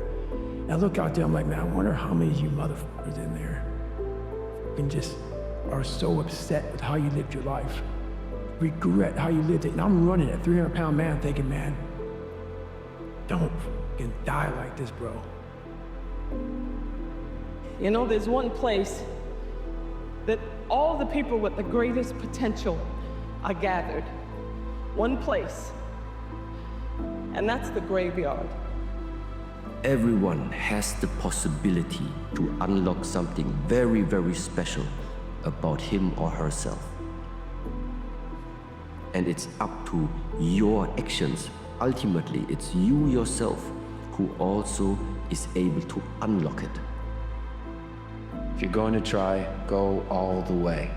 This could mean losing girlfriends, wives, relatives, jobs, and maybe your mind. Go all the way. Most of us don't use the stuff that we have brought into the universe. And we want to make a conscious, deliberate, determined effort to start living life with a sense of urgency and using what we've got. Using ourselves up. Sharing what we brought into the universe to share. Because if we don't, nobody else will. Stop wasting valuable time. Knowing that if we begin to live our lives as if each day were our last, our lives will take on a whole new meaning. They take on a whole new expression. Like, I'm 54 years old right now. Like that. I mean, it flew by. You think when you're young that you have all this time. You have no time. And the other thing that's so interesting about being alive is that you're all in. No matter what you do, you're all in. This is gonna kill you. So I think you might as well play the most magnificent game you can while you're waiting, because do you have anything better to do? Really? Why not pick the best thing possible that you could do? You know, I don't have it, I can't do it. Our natural tendency is to sell ourselves short. Our natural tendency is to think of the reasons why we can't before we think of the reasons why we can. So the key to breaking ourselves out of the comfort zone and breaking ourselves loose of the shackle of helplessness is courage and confidence. We neutralize the antidote to fear and ignorance is desire and knowledge. And the more we learn about what we want to do and be and have, the more we believe that we can do it. The more we believe that we can do it, the more willing we are to try. And the more willing we are to try, the more likely it is we will succeed. What is the first part of triumph? The first part of triumph is to try. It'll take time. It'll be a process. And sometimes you will have to convince yourself, right, that it's possible. And if you don't know how to change the way that you think, begin to digest new information and find those people that empower you. Find those people, elevate your spirit and your soul, and understand that your potential, my friend, is limitless. You, my friend, are limitless, but you must believe. And if you can believe, all things are possible. That the reason that you are doing this alone is because you are on the path to greatness. You are on the path to achieving and obtaining everything that you've ever desired. It's going to feel so good at the end. Isolation is the gift. All the others are a test of your endurance, or how much you really want to do it. And you'll do it, despite rejection and the worst odds, and it will be better than anything you can imagine. If you're going to try, go all the way. There's no other feeling like that.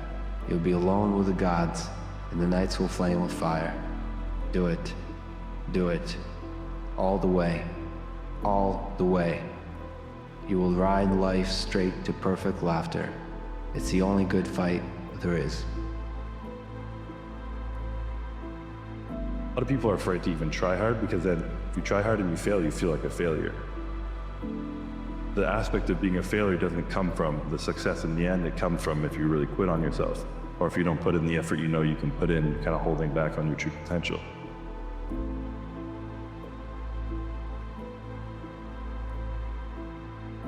The unfulfilled potential is the story of most people's lives. If you make yourself more than just a man, if you devote yourself to an ideal, and if they can't stop you, then you become something else entirely. Legend, Mr. Wayne. Far too many people abandon their path. And it's because they forget their why they chose this journey in the first place. Please don't let that be you. Give a man a purpose and the ability to achieve it, and he will crawl over broken glass with a smile. If you're cool with that, man, if you're cool with walking in the shadows of yourself, and you know, the only person you got is the man right there in the shadow, man, how you doing? Pretty good, how you doing? All right, man, cool. You know, if you're cool with that kind of walk of life, I'll tell you, man, the world is your playground. I think the best way to prove your value is to work, is to learn, is to absorb, to be a sponge. You always want to outwork your potential. You know, as hard as you believe you can work harder than that.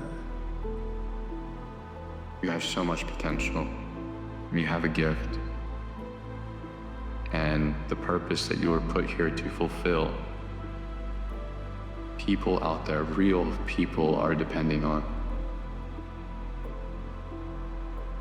You will share many great memories.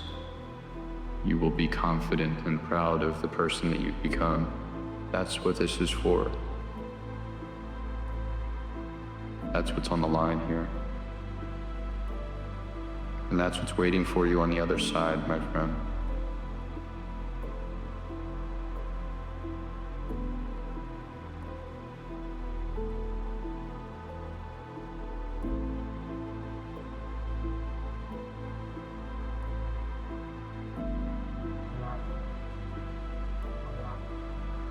I tell all the people that I love, you gotta want the best out of your life for you, because we only have a moment on this earth. And it's going to be people that look you in the face and tell you that they believe in you.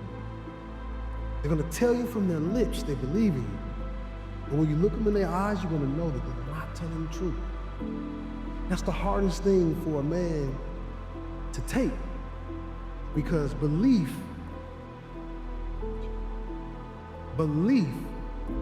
is what excels and pushes people through the stratosphere. And I can always tell people, I'm no bigger than you.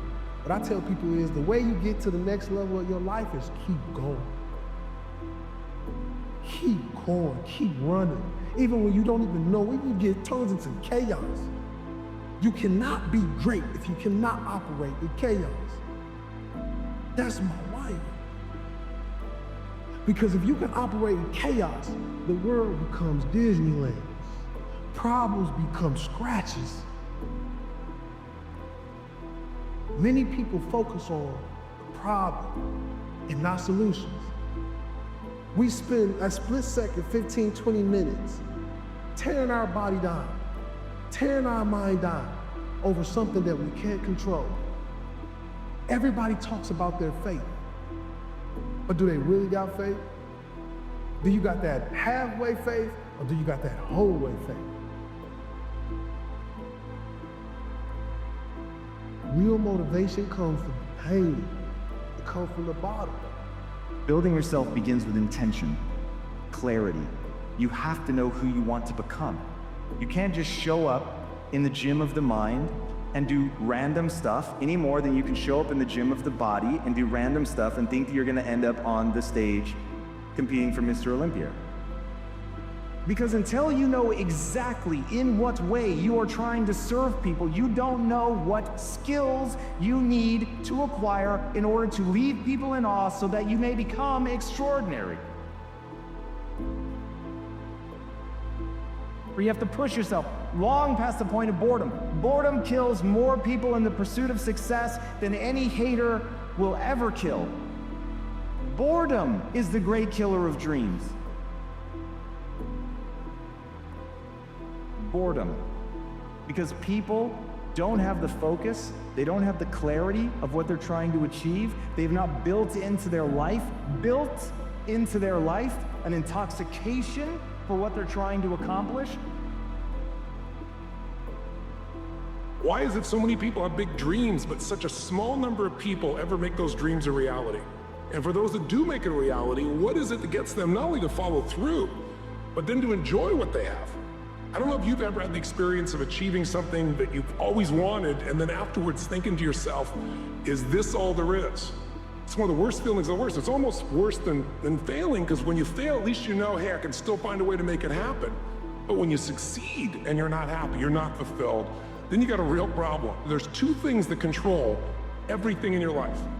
Every thought, every feeling, every emotion, every action you have in your life, your beliefs and your values.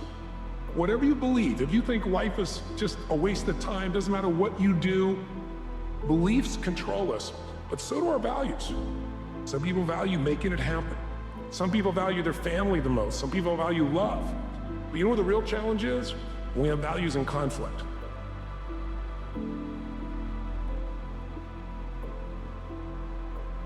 When we have conflicts between what we want and what we think we can have, or you have a goal of what you really want to make happen, but then you have this other belief inside that says, this damn stuff never does work. But then there's a time in which people begin to question. They begin to look at their life and they begin to say, is this really what I want? Have you found yourself with that at any time? And then they do one of two things. They either recommit and they go for another 7 years and they take it to another level, or they make a strategic decision that shifts the direction of their life. Either way, your decisions control your destiny. And if you don't choose, that's a choice as well. Some people just kind of stay in the middle in that lukewarm place, not sure what they really want. Maybe the question to ask is, where do I want my life to be today? And where am I really going? What is my destiny? What's gonna fill me up? What's gonna give me the meaning for my life? That's gonna give me joy in my life, not just achievement, but real enjoyment, a sense of meaning and aliveness. Every human being on this earth has their own journey. And when you don't focus on yours, you will not bring the great gifts and things that you were supposed to bring to the world. Like the best gift come from the bottom. Like only in the womb of a woman can a man breathe underwater. Like God leaves your gift at the bottom of the stairs, and it's up to you to climb up those stairs and get your gift. You get to build yourself in any direction you want, in any way, to become anything you want. There will be an extraordinary price to pay, but you can go in any direction.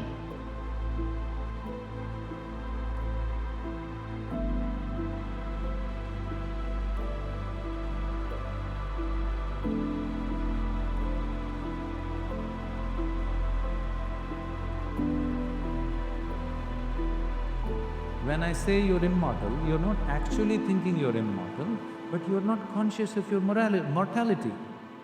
If you're not conscious of your mortality, somewhere you think you're immortal, isn't it? How many moments in a day are you conscious that you're mortal? If you just become conscious of this one thing, that always you're conscious that I'm mortal, just you know, one day I will die. If you're just conscious of this one thing, you will naturally become spiritual. Every day, every moment, if you remind yourself, this is a brief life, I'm mortal, one day I will end. That's all that's needed. If you want to know the value of life, just know that it's a brief happening. I think people give up because they don't believe what they see. People don't believe the greatness that's in them. And the real reason is, most people never get out the stands and get in the game. They stay fans their whole life. So I tell everybody, get off the stands and get in the game. Get in the game of life and leave your mark here.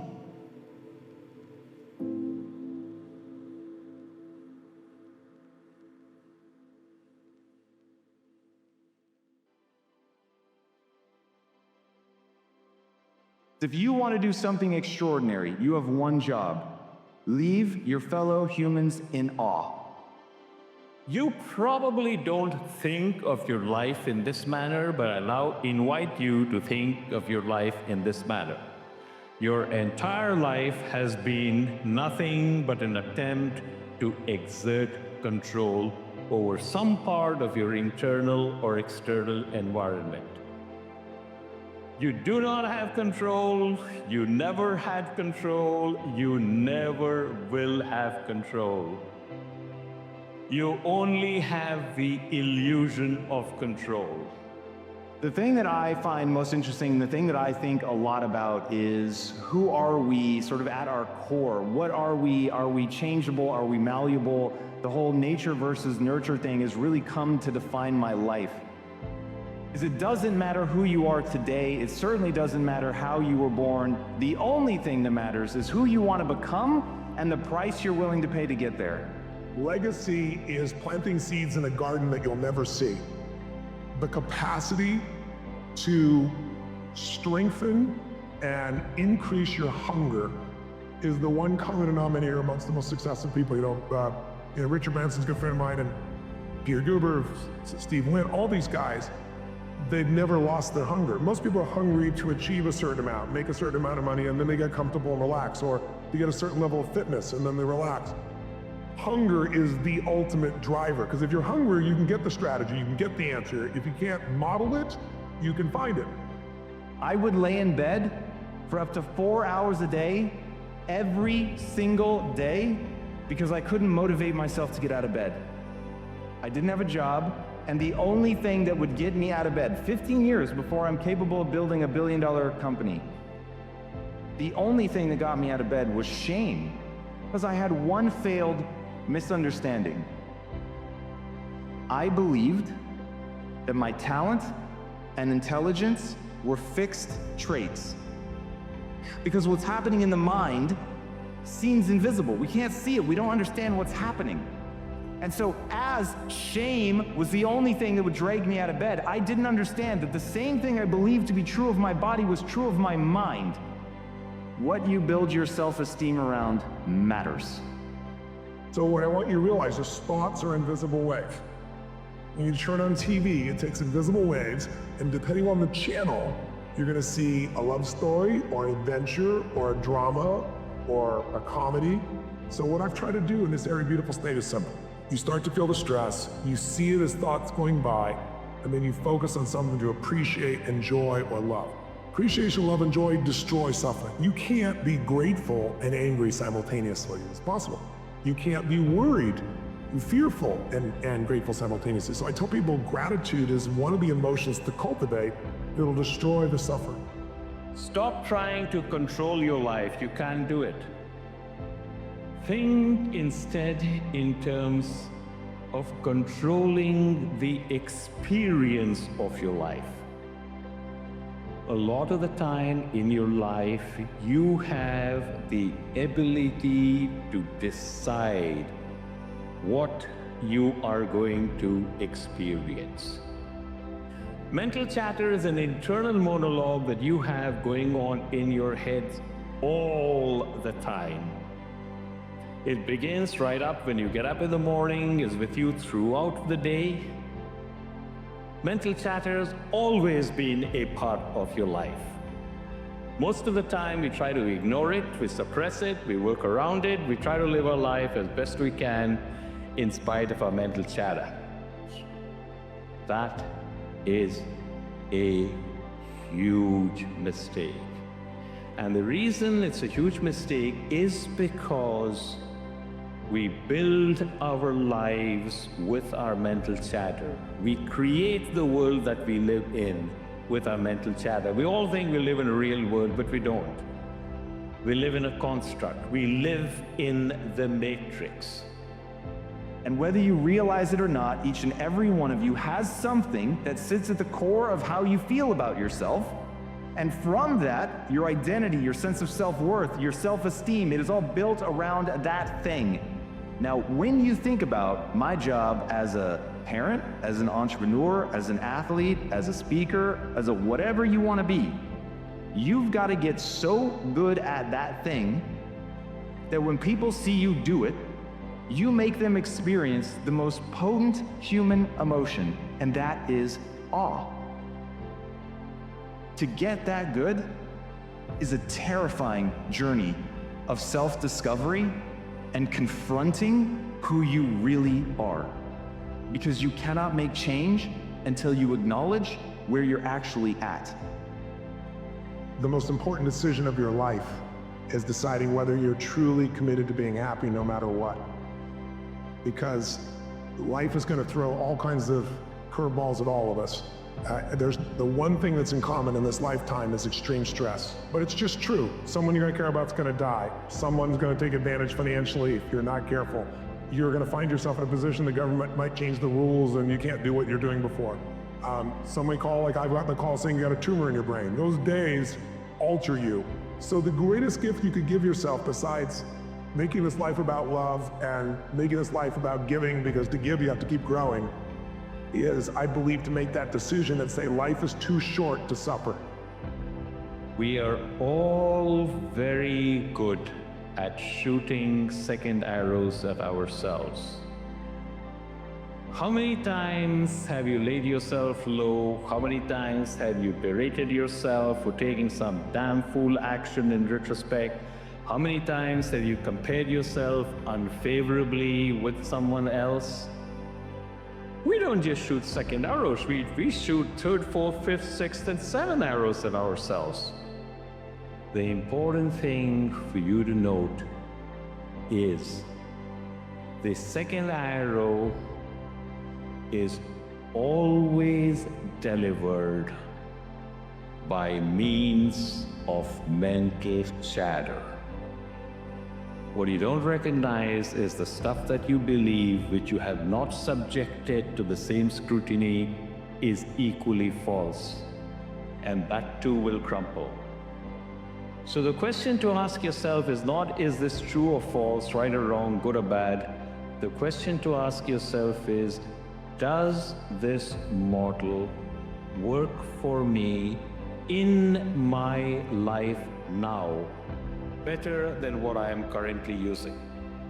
You get to build yourself in any direction you want, in any way, to become anything you want. There will be an extraordinary price to pay, but you can go in any direction. Now, I don't think that we're born blank slates, but we are so close to that. To worry about where your limits are is to miss how much you can improve. So focus on how much you can improve. There's an amazing quote by Alexander Solzhenitsyn, the author of the Gulag Archipelago. And what he said was, the line between good and evil runs through every human heart. The most important decision any human being has to make is whether they live in a friendly or a hostile universe. Decision. The most important decision anyone has to make, because neither of those two states is empirically true, but either will immediately appear true once you decide to believe it. That the secret to life is to get outside yourself and find the way to add value to others. There's nothing that's more fulfilling than doing something beyond yourself. I think one of the things that makes me proud to be a human being is human beings will do more for others that they care about than they'll ever do for themselves. And when you tap into that, you have more energy than anybody else, you have more joy, you have more excitement, because as I always say, life supports whatever supports life. Motive matters. The idea of being obsessed with learning, growing, and adding value to me is the most important thing in life, because the only way we're happy is by making progress. We grow and we feel alive. We give and we feel 10 times more alive. But you got to grow to have something to give. Brick by brick, day after day, I transformed myself. It was not an uncovering of something that was real and already there. It was simply acknowledging I am a hopelessly average human, but humans are the ultimate adaptation machine. So I can change. I can become whatever I want. And I just became single-mindedly focused on how much I could grow. And now that I was getting value and self-esteem out of growing instead of out of being, everything in my life changed. Everybody thinks they can have the perfect decision. There is no perfect decision. There's just life. Who am I? What do I desire? What do I know? The reason you have memory isn't to remember the past. The reason you have memory is to not do the same stupid things again in the future. That's fundamentally the reason. And so you remember some things and you don't remember other things. And your memory has a shape, and these stories fit into that shape. And so at minimum, the stories have evolved to adapt to your memory. Now, I would say since your memory has evolved to adapt to the world, that implies that the stories have evolved to adapt to the world. Ultimately, what we're trying to do is get to a place of stillness and clarity and focus so we can be 100% locked in whatever we're doing. That's what this is all about. And sometimes you're flashing forward, sometimes you're looking to history for perspective, sometimes you're empty in your mind entirely. Every situation's got different handles, and you grab onto the right one at the right time. What you believe will dictate your thoughts on a moment-by-moment basis. So if you believe that money is hard to make, as a simple example, you're not going to have ideas or thoughts around money that would be lending to making it easily, right? So what you believe dictates what you think. And they're always aligned, right? Your beliefs dictate your thoughts, dictate your emotions, dictate your actions, which produce your results. And your results, when you look at them, then just reinforce the original belief. And so we're caught in that construct, right? But the linchpin is the belief system. So the question is, how do I actually change what I believe? If my beliefs really do dictate my destiny, right? Which is, I'm not the only person suggesting that. The question becomes, how do I change my beliefs? And in that is an inherent challenge, because by definition, beliefs are that which are true. What does being a victim get you? Nothing, absolutely nothing. So if you're getting nothing from one direction, why not turn around and go to the other direction? I mean, to me, it's really common sense, but you have to break down that, and you have to give people this understanding that it's okay to have had something happen to you. Like, you're not a bad person because of that. And it sounds crazy unless somebody's watching this who's gone through something. You know the guilt you feel and the things that you carry that you haven't told anyone because you're ashamed or all these things. That's okay. But continuing to allow it to affect you, that's on you. That's not on the abuser, that's not on the situation, that's on you. It's a choice you have to make of, I am no longer gonna let this happen. The world that we exist in is really a world that is happening cognitively in our minds based on beliefs, rituals, culture, social indoctrination, and what our mom and our dad and our media and our priest and our teachers and our preachers tell us to be, do, and think. That's the culturescape. But we don't see that because, like a fish swimming in water, we don't realize that the rules in which we live life are not necessarily true for everyone else. They're only true for us because of our conditioning. Now, the problem with this culturescape is that many people believe it's real, and thus they become a victim of the culturescape. The things that happen to them, a breakup, a business failure, being hospitalized, severely influence them. The world happens to them. See, great stories they're representations of patterns of adaptive behavior. The fact that a great story is true at multiple levels of analysis simultaneously. And truly great stories can be interpreted at multiple levels of analysis simultaneously. That's actually what gives them depth. So when you say a story is deep, well, here's a meaning. Oh, look, here's another. Oh, look, here's another one. And then the meanings often exist in parallel with one another. And great stories, and the really archetypal stories are like that. The story of Moses, for example, that's an archetypal story. The idea that people escape from tyranny, go through a crisis, spend time wandering in the desert, are moving towards a better place. It's like that's the story of life. How we look at the world is, the world is objective, but how we look at it determines what we're going to be able to do to it. Epictetus says, it's not things that upset us, it's our opinions about things, right? And so realizing like, oh, okay, the world is objective. My opinion is what determines everything. And by opinion, he means judgments, right? The other, he says, it's not things that upset us, it's our judgment about things. So it's really maybe judgment's a better word than perspective. I could either be in a powerful state of being, states like joy, curiosity, excitement, calm, peace, passion, or I would be in a primal state of being, boredom, anger, frustration, some form of fear. I'm always in one of those two states, and I'm never in two states at one time. Those map beautifully to the sympathetic nervous system and the parasympathetic nervous system, right? So at any moment, we're either in fight or flight or we're in rest and relaxation. Through my journey, what I realized was the only cause of that switch to be flipped was my own thinking. The meaning that I was giving the experience. The experience itself wasn't dictating whether I was in a primal state or a powerful state, whether I was in sympathetic fight or flight or parasympathetic rest and restoration or relaxation.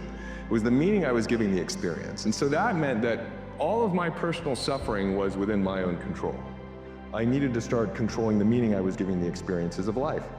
Life can happen to you, or life can happen from you. And at this world, at this level, life is emerging from you. You are creating the world as you want to see it. You don't like the university system, you create Mind Valley U. You don't like the way mobile phones work, you create the iPhone. Now, it doesn't have to be something as big as that.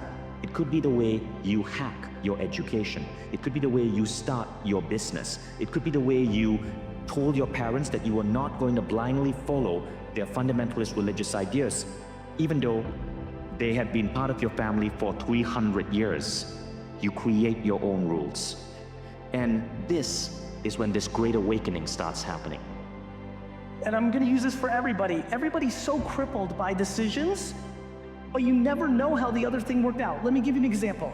Let's say you don't go to college and you start this business and you were 100% right and it's huge and you're doing so great. What I'm saying is you're not gonna know. So choose, live, and then if it works out, great, and if it doesn't, adjust. The simplicity of just knowing that you're not alone is really not simple. It's massive, because in those dark moments, you are alone. For the most part, you are physically alone, and so then it's not that hard to take it from a physical to a mental state of, I'm the only one being molested. I'm the only one being beaten. I'm the only one with alcoholic parents. I'm the only one with a mom and dad who hate each other. I'm the only one that lives in a really wealthy community, but everyone's lying to each other. Like, it's really simple for that to happen, but the reality is you're not. And when you're not alone, you have community. What does community give you? Safety, right? It all comes back to like being safe. And if I feel safe, then I have power. And then I can do something and control and all these different elements. The world as you see it is an artifact of a previously held point of view. Your eyes are always looking at the past. Everything we see in this room, as we get out of this room, as we go home, as we survive in the world, as we go to our jobs, it's looking at artifacts of the past. And at this level, the level of awakening, you come to see that. And so you're constantly thinking about how can you create a new world that suits how you want to live life. And so you know that thing about how thoughts create reality?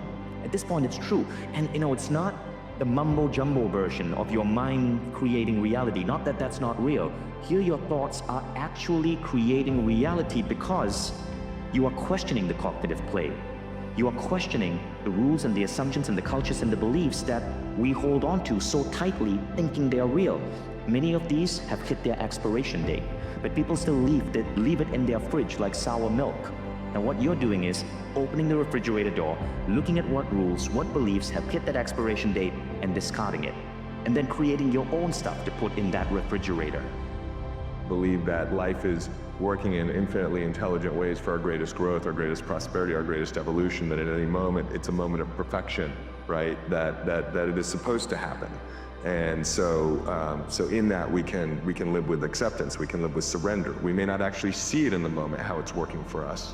But we can choose to trust that it is if we want to. Of understanding that you're in control. You control your destiny. You can create what you want to create. You have gifts that nobody else on the planet has. You have talent. You have everything. Everything you need to become whatever you want is right here. And I don't care what the limitations are. Physical, mental, spiritual, I don't care. Everything is there for you. Go forth. Be a visionary. Don't take no for an answer. Question the rules and live life on your terms as you make a dent in the culturescape and create new things that truly give you joy, that you're truly excited about, that make the world better for all of us in unity.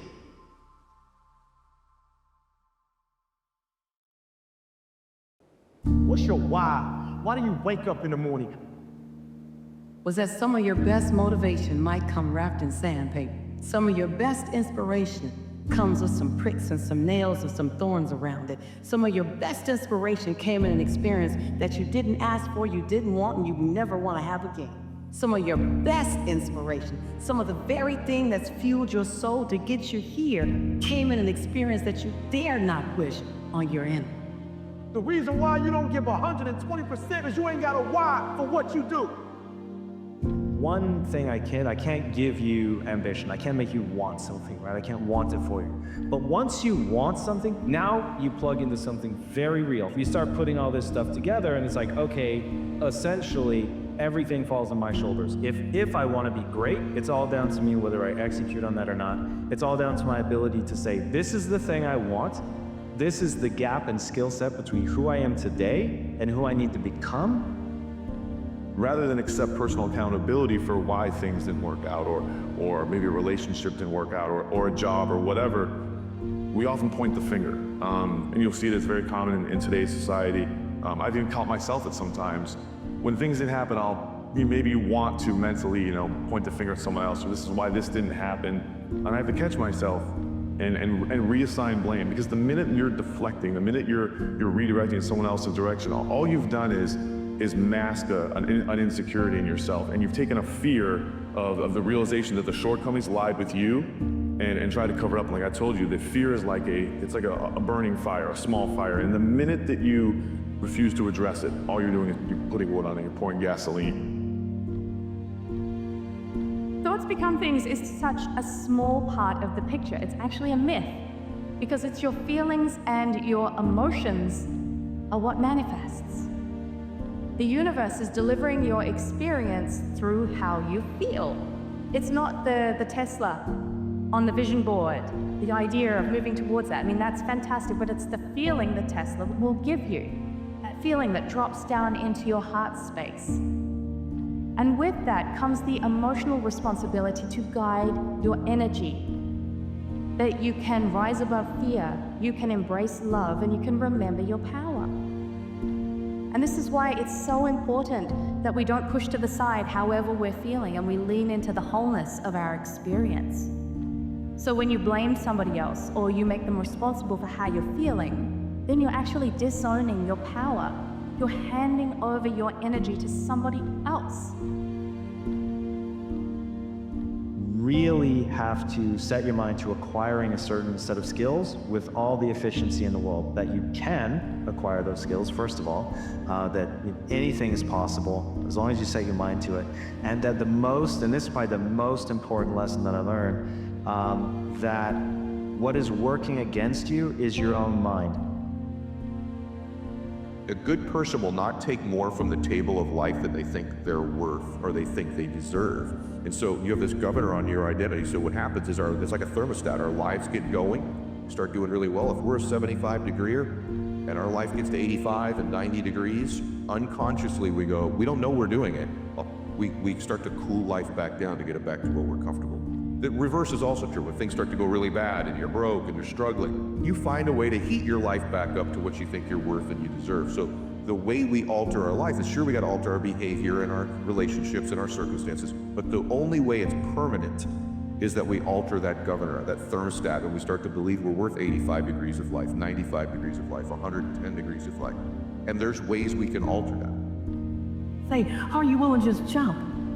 Because when you do, and you're willing to spread your wings, and you're willing to do something, be something different, and you're willing to get to the edge, knowing you might fall, but also knowing you might fly. Working out is not life.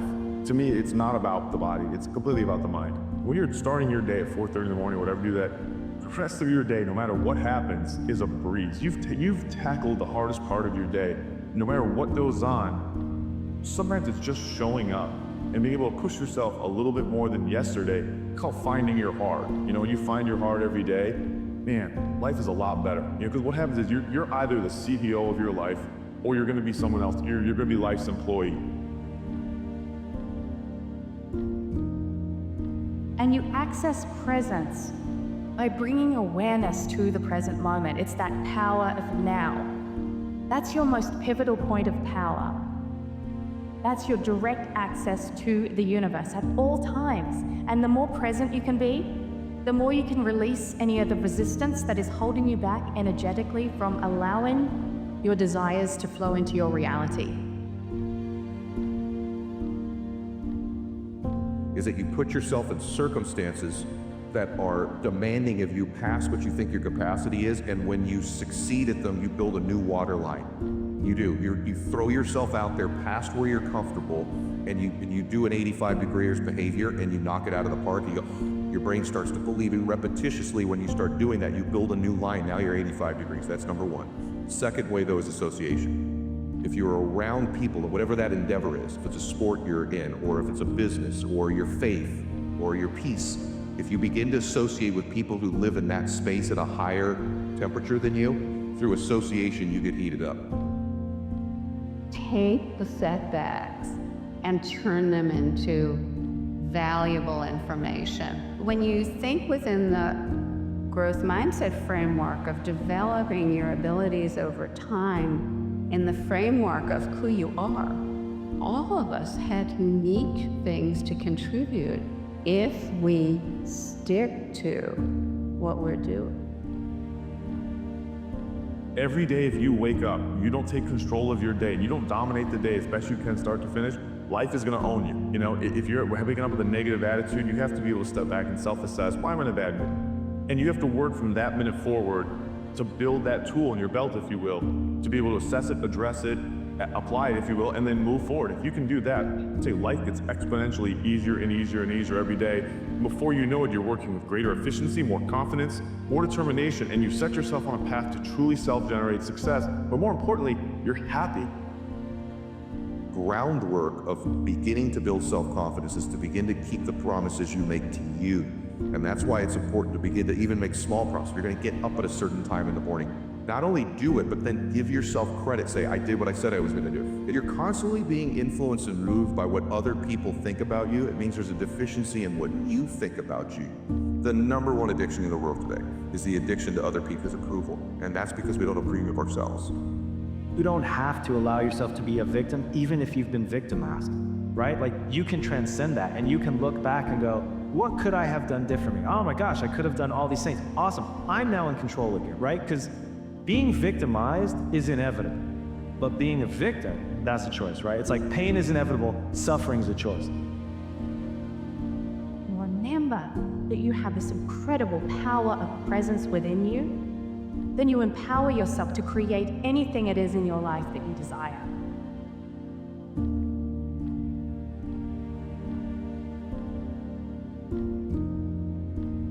What would you do if the unthinkable happens to you?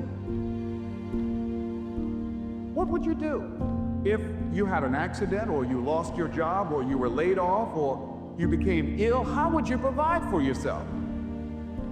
That life is about today, living today, that whatever I want to do, I do it right now. So whatever you want to do, whatever idea that you have, the longer that you're sitting on that idea, you are either creating or you are disintegrating. If you're not using it, your skills are diminishing every day. And there goes a second. There goes another second. And life is happening right now.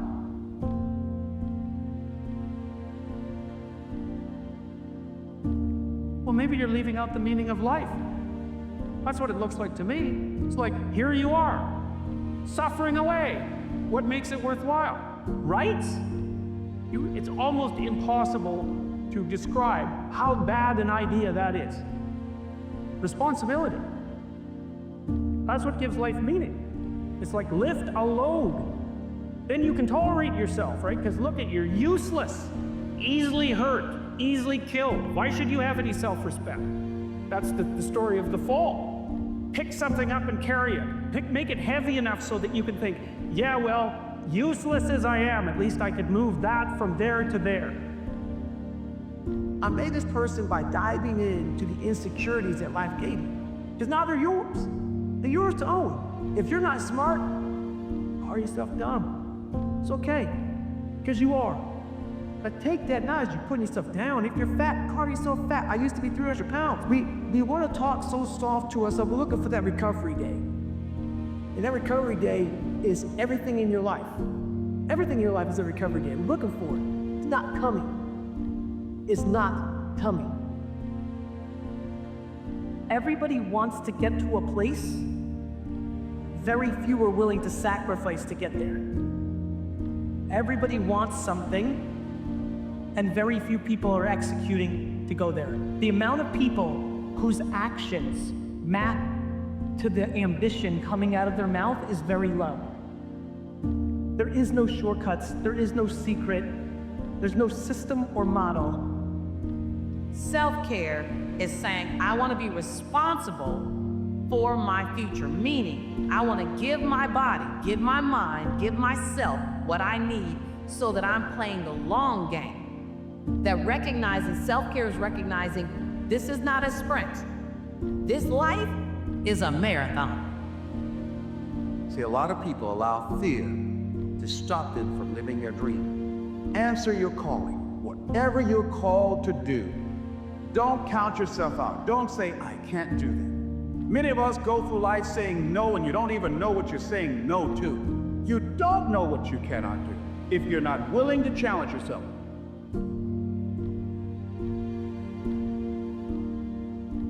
Daily.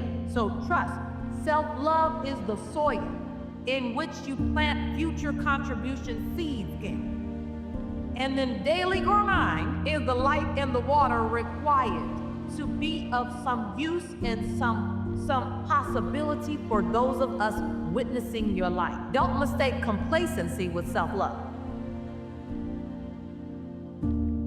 Self-love says, I'm whole and complete and enough with where I start, but hold me accountable to where I'm going. And I don't like using the word easy, but I'm gonna say it has never been easier to make $100,000 a year because of this. The problem is everybody thinks you have to make $1 billion, and the problem is nobody has humility to live a $100,000 lifestyle. I think we have to change the conversation in our society. Not in Southeast Asia, not in America. 7 billion people need to change the conversation of what success looks like. It is not to make $1 billion. It is to actually wake up in the morning and be in a good mood. What's your highest value? Right? It's the star. It's like, okay, what are you aiming for? You can decide, man. But there's some criteria. It should be good for you. I mean, there's constraints on what you should regard as a value. But within those constraints, you have the choice. You have choice. I don't care how you perceive David Goggins, because through my journey, I figured out the one piece I was missing. I thought it was cars. I thought it was women. I thought it was everything. The one piece I was missing was me having the courage to face myself. Awareness plus action equals transformation. Please don't skip that plus action part, because action is the antidote for despair. John Bias says, action is the antidote. Anything that's not working in your life, you have to be in some form of action. Actually thought about your life in a 50-year window or an 80-year window, you would slow down. Everybody wants to succeed so fast because they want to prove something to somebody else. You develop your gifts. Your gifts will take you places that you'll never begin to imagine. Life is suffering. Right. Indisputable. What do you do about that? You voluntarily accept it and then strive to overcome the suffering that's a consequence of that. Whenever hardness comes, and you don't know what it is, it may be different for you than it is for me, but you go back to your insecurities. And then when you go back to your insecurities, you then look for comfort within those insecurities.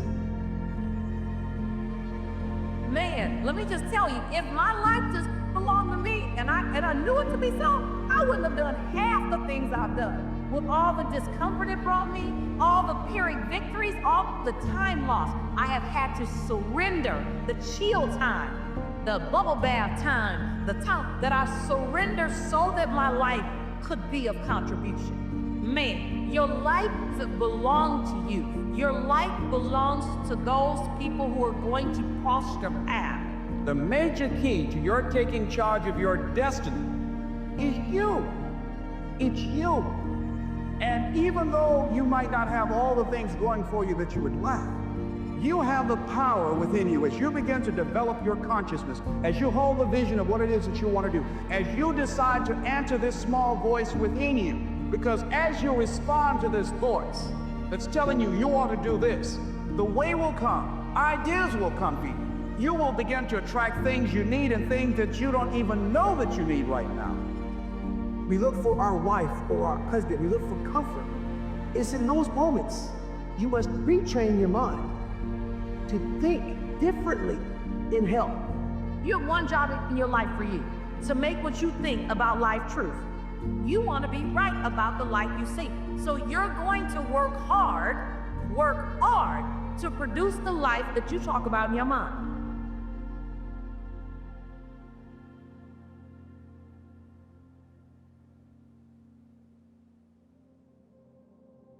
You've got to allow yourself to go through whatever you're going through right now to reemerge on the right timetable as a stronger version of yourself.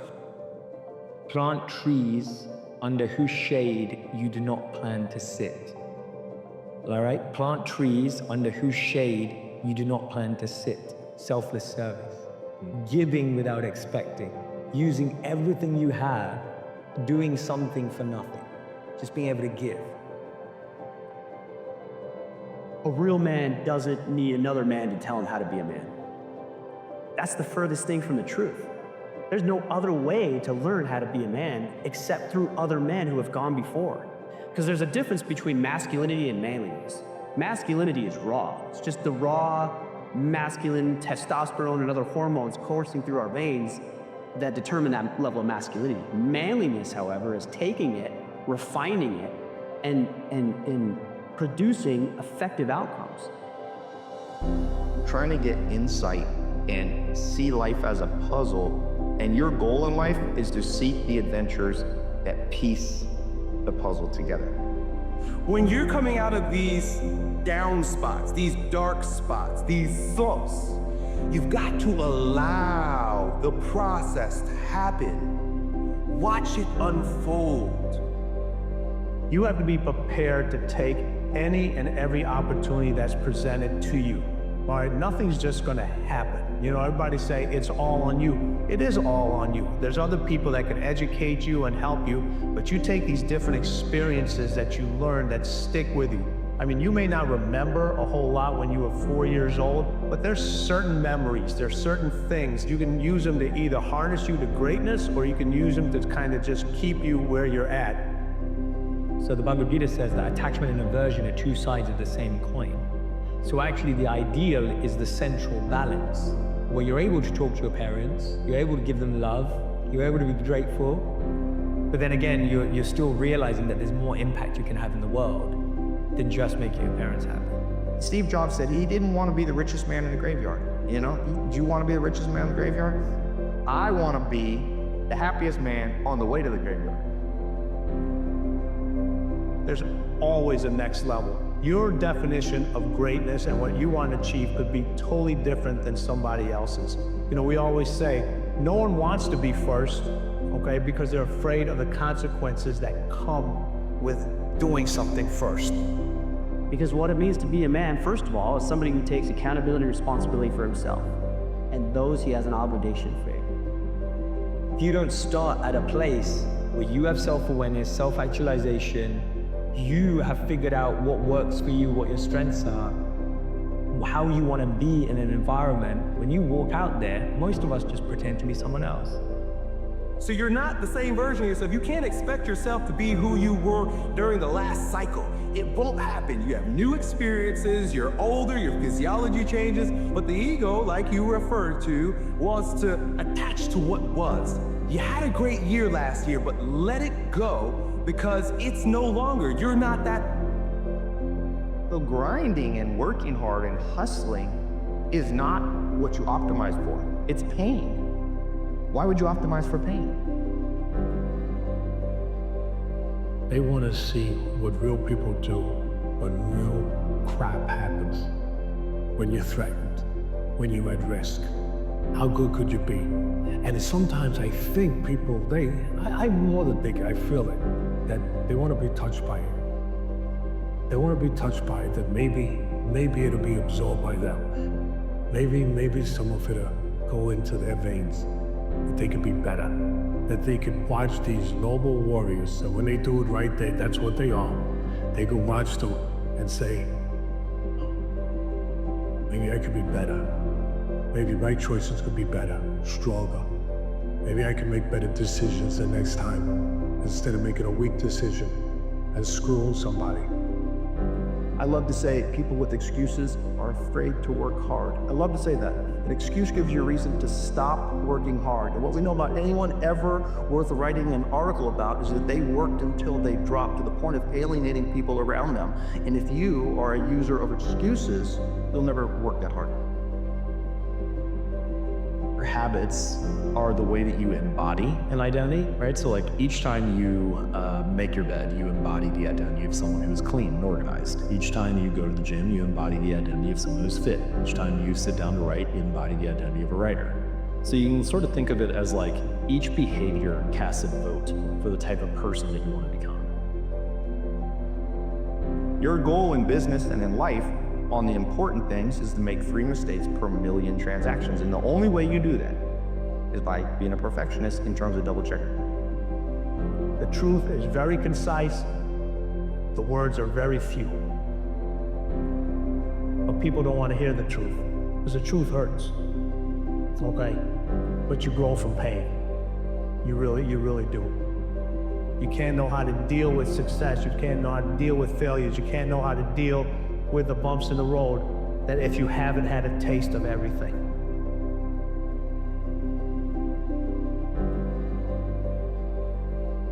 You know, people think, oh, you're just facing a guy with a left hand. No, you're not. You're facing yourself. That's the magic. That's what people want to say, oh, this guy's facing, can I face myself someday? You're facing your inhibition, your insecurities, all the stuff that's been laid on you through the years that you're trying to get rid of, well, you hope you to get rid of. We create barriers, and I firmly believe half or more of those constraints that stop us from taking big risks, we take on knowing there are going to be reasons later we can say, no, that would be a bad risk. I don't want to take that risk, whatever that new career twist might be. Instead of embracing it and laughing and learning when you fall down occasionally. We're back to learning from failure, because young people need to know that falling on your face is 100% predictable, and for the smart people, it's what they learn from that later makes them fall far less frequently than everyone else. Someone thinks I'm confident, I feel confident. If I think someone thinks I'm not confident, then I don't feel confident. That people were so far removed from their own understanding of themselves That they were either lost living a life they didn't want to, lost living up to someone else's expectations, or lost becoming someone to impress someone else. And so people were their real identity is almost buried under 6 feet of multiple identities they've created. There's not other people that aren't holding you back. Your boss isn't holding you back. Your parents aren't holding you back. Those are excuses. To me, there's no such thing as luck, okay? All luck is preparation meeting opportunity. Plain and simple. Gandhi said it, you find yourself when you lose yourself in the service of others.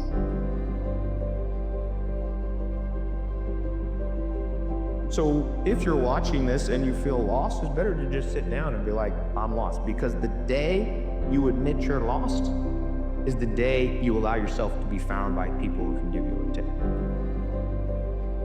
The wisdom, and right now, man, the wisdom of your body says, allow the process to happen and get familiar and disciplined and committed with your rituals.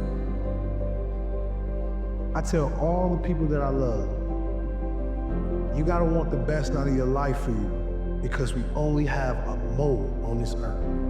And it's going to be people that look you in the face and tell you that they believe in you. They're gonna tell you from their lips they believe in you. But when you look them in their eyes, you're gonna know that they're not telling the truth. That's the hardest thing for a man to take, because belief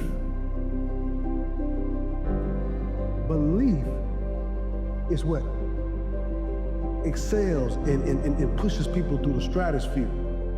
And I can always tell people, I'm no bigger than you. What I tell people is the way you get to the next level of your life is keep going. Keep going, keep running. Even when you don't even know, when you get thrown into chaos. You cannot be great if you cannot operate with chaos. That's my way. Because if you can operate in chaos, the world becomes Disneyland. Problems become scratches. Many people focus on problem and not solutions. We spend a split second, 15, 20 minutes, tearing our body down, tearing our mind down over something that we can't control. Everybody talks about their faith. But do they really got faith? Do you got that halfway faith, or do you got that whole way faith? Real motivation comes from the pain. It comes from the bottom. Building yourself begins with intention, clarity, You have to know who you want to become. You can't just show up in the gym of the mind and do random stuff any more than you can show up in the gym of the body and do random stuff and think that you're gonna end up on the stage competing for Mr. Olympia. Because until you know exactly in what way you are trying to serve people, you don't know what skills you need to acquire in order to lead people in awe so that you may become extraordinary. Where you have to push yourself long past the point of boredom. Boredom kills more people in the pursuit of success than any hater will ever kill. Boredom is the great killer of dreams. Boredom. Because people don't have the focus, they don't have the clarity of what they're trying to achieve. They've not built into their life an intoxication for what they're trying to accomplish. Why is it so many people have big dreams, but such a small number of people ever make those dreams a reality? And for those that do make it a reality, what is it that gets them not only to follow through, but then to enjoy what they have?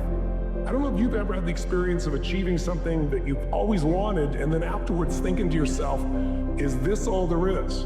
It's one of the worst feelings of the worst. It's almost worse than failing, because when you fail, at least you know, hey, I can still find a way to make it happen. But when you succeed and you're not happy, you're not fulfilled, then you got a real problem. There's two things that control everything in your life. Every thought, every feeling, every emotion, every action you have in your life, your beliefs and your values. Whatever you believe, if you think life is just a waste of time, doesn't matter what you do, beliefs control us, but so do our values. Some people value making it happen. Some people value their family the most. Some people value love. But you know what the real challenge is? We have values in conflict.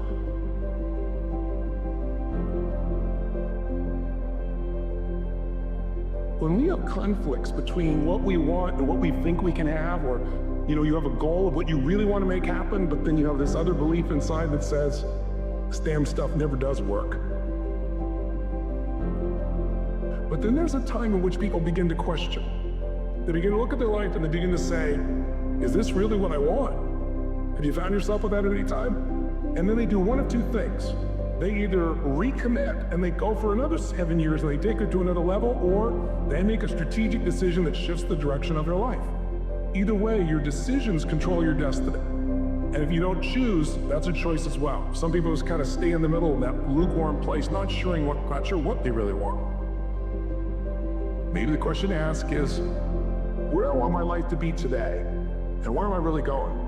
What is my destiny? What's gonna fill me up? What's gonna give me the meaning for my life? That's gonna give me joy in my life, not just achievement, but real enjoyment, a sense of meaning and aliveness.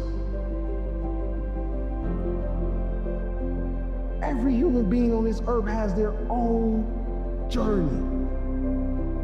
And when you don't focus on yours, you will not bring the great gifts and things that you were supposed to bring to the world. Like the best gift come from the bottom. Like only in the womb of a woman can a man breathe underwater. Like God leaves your gift at the bottom of the stairs, and it's up to you to climb up those stairs and get your gift. You get to build yourself in any direction you want, in any way, to become anything you want. There will be an extraordinary price to pay, but you can go in any direction. When I say you're immortal, you're not actually thinking you're immortal, but you're not conscious of your mortality.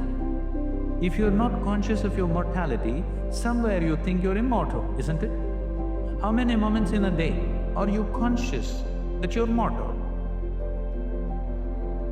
If you just become conscious of this one thing, that always you're conscious that I'm mortal, just one day I will die. If you're just conscious of this one thing, you will naturally become spiritual. Every day, every moment, if you remind yourself, this is a brief life, I'm mortal, one day I will end. That sounds negative. If you want to know the value of life, just know that it's a brief happening. think people give up because they don't believe what they see. People don't believe the greatness that's in them. And the real reason is, most people never get out the stands and get in the game. They stay fans their whole life. So I tell everybody, get off the stands and get in the game. Get in the game of life and leave your mark here.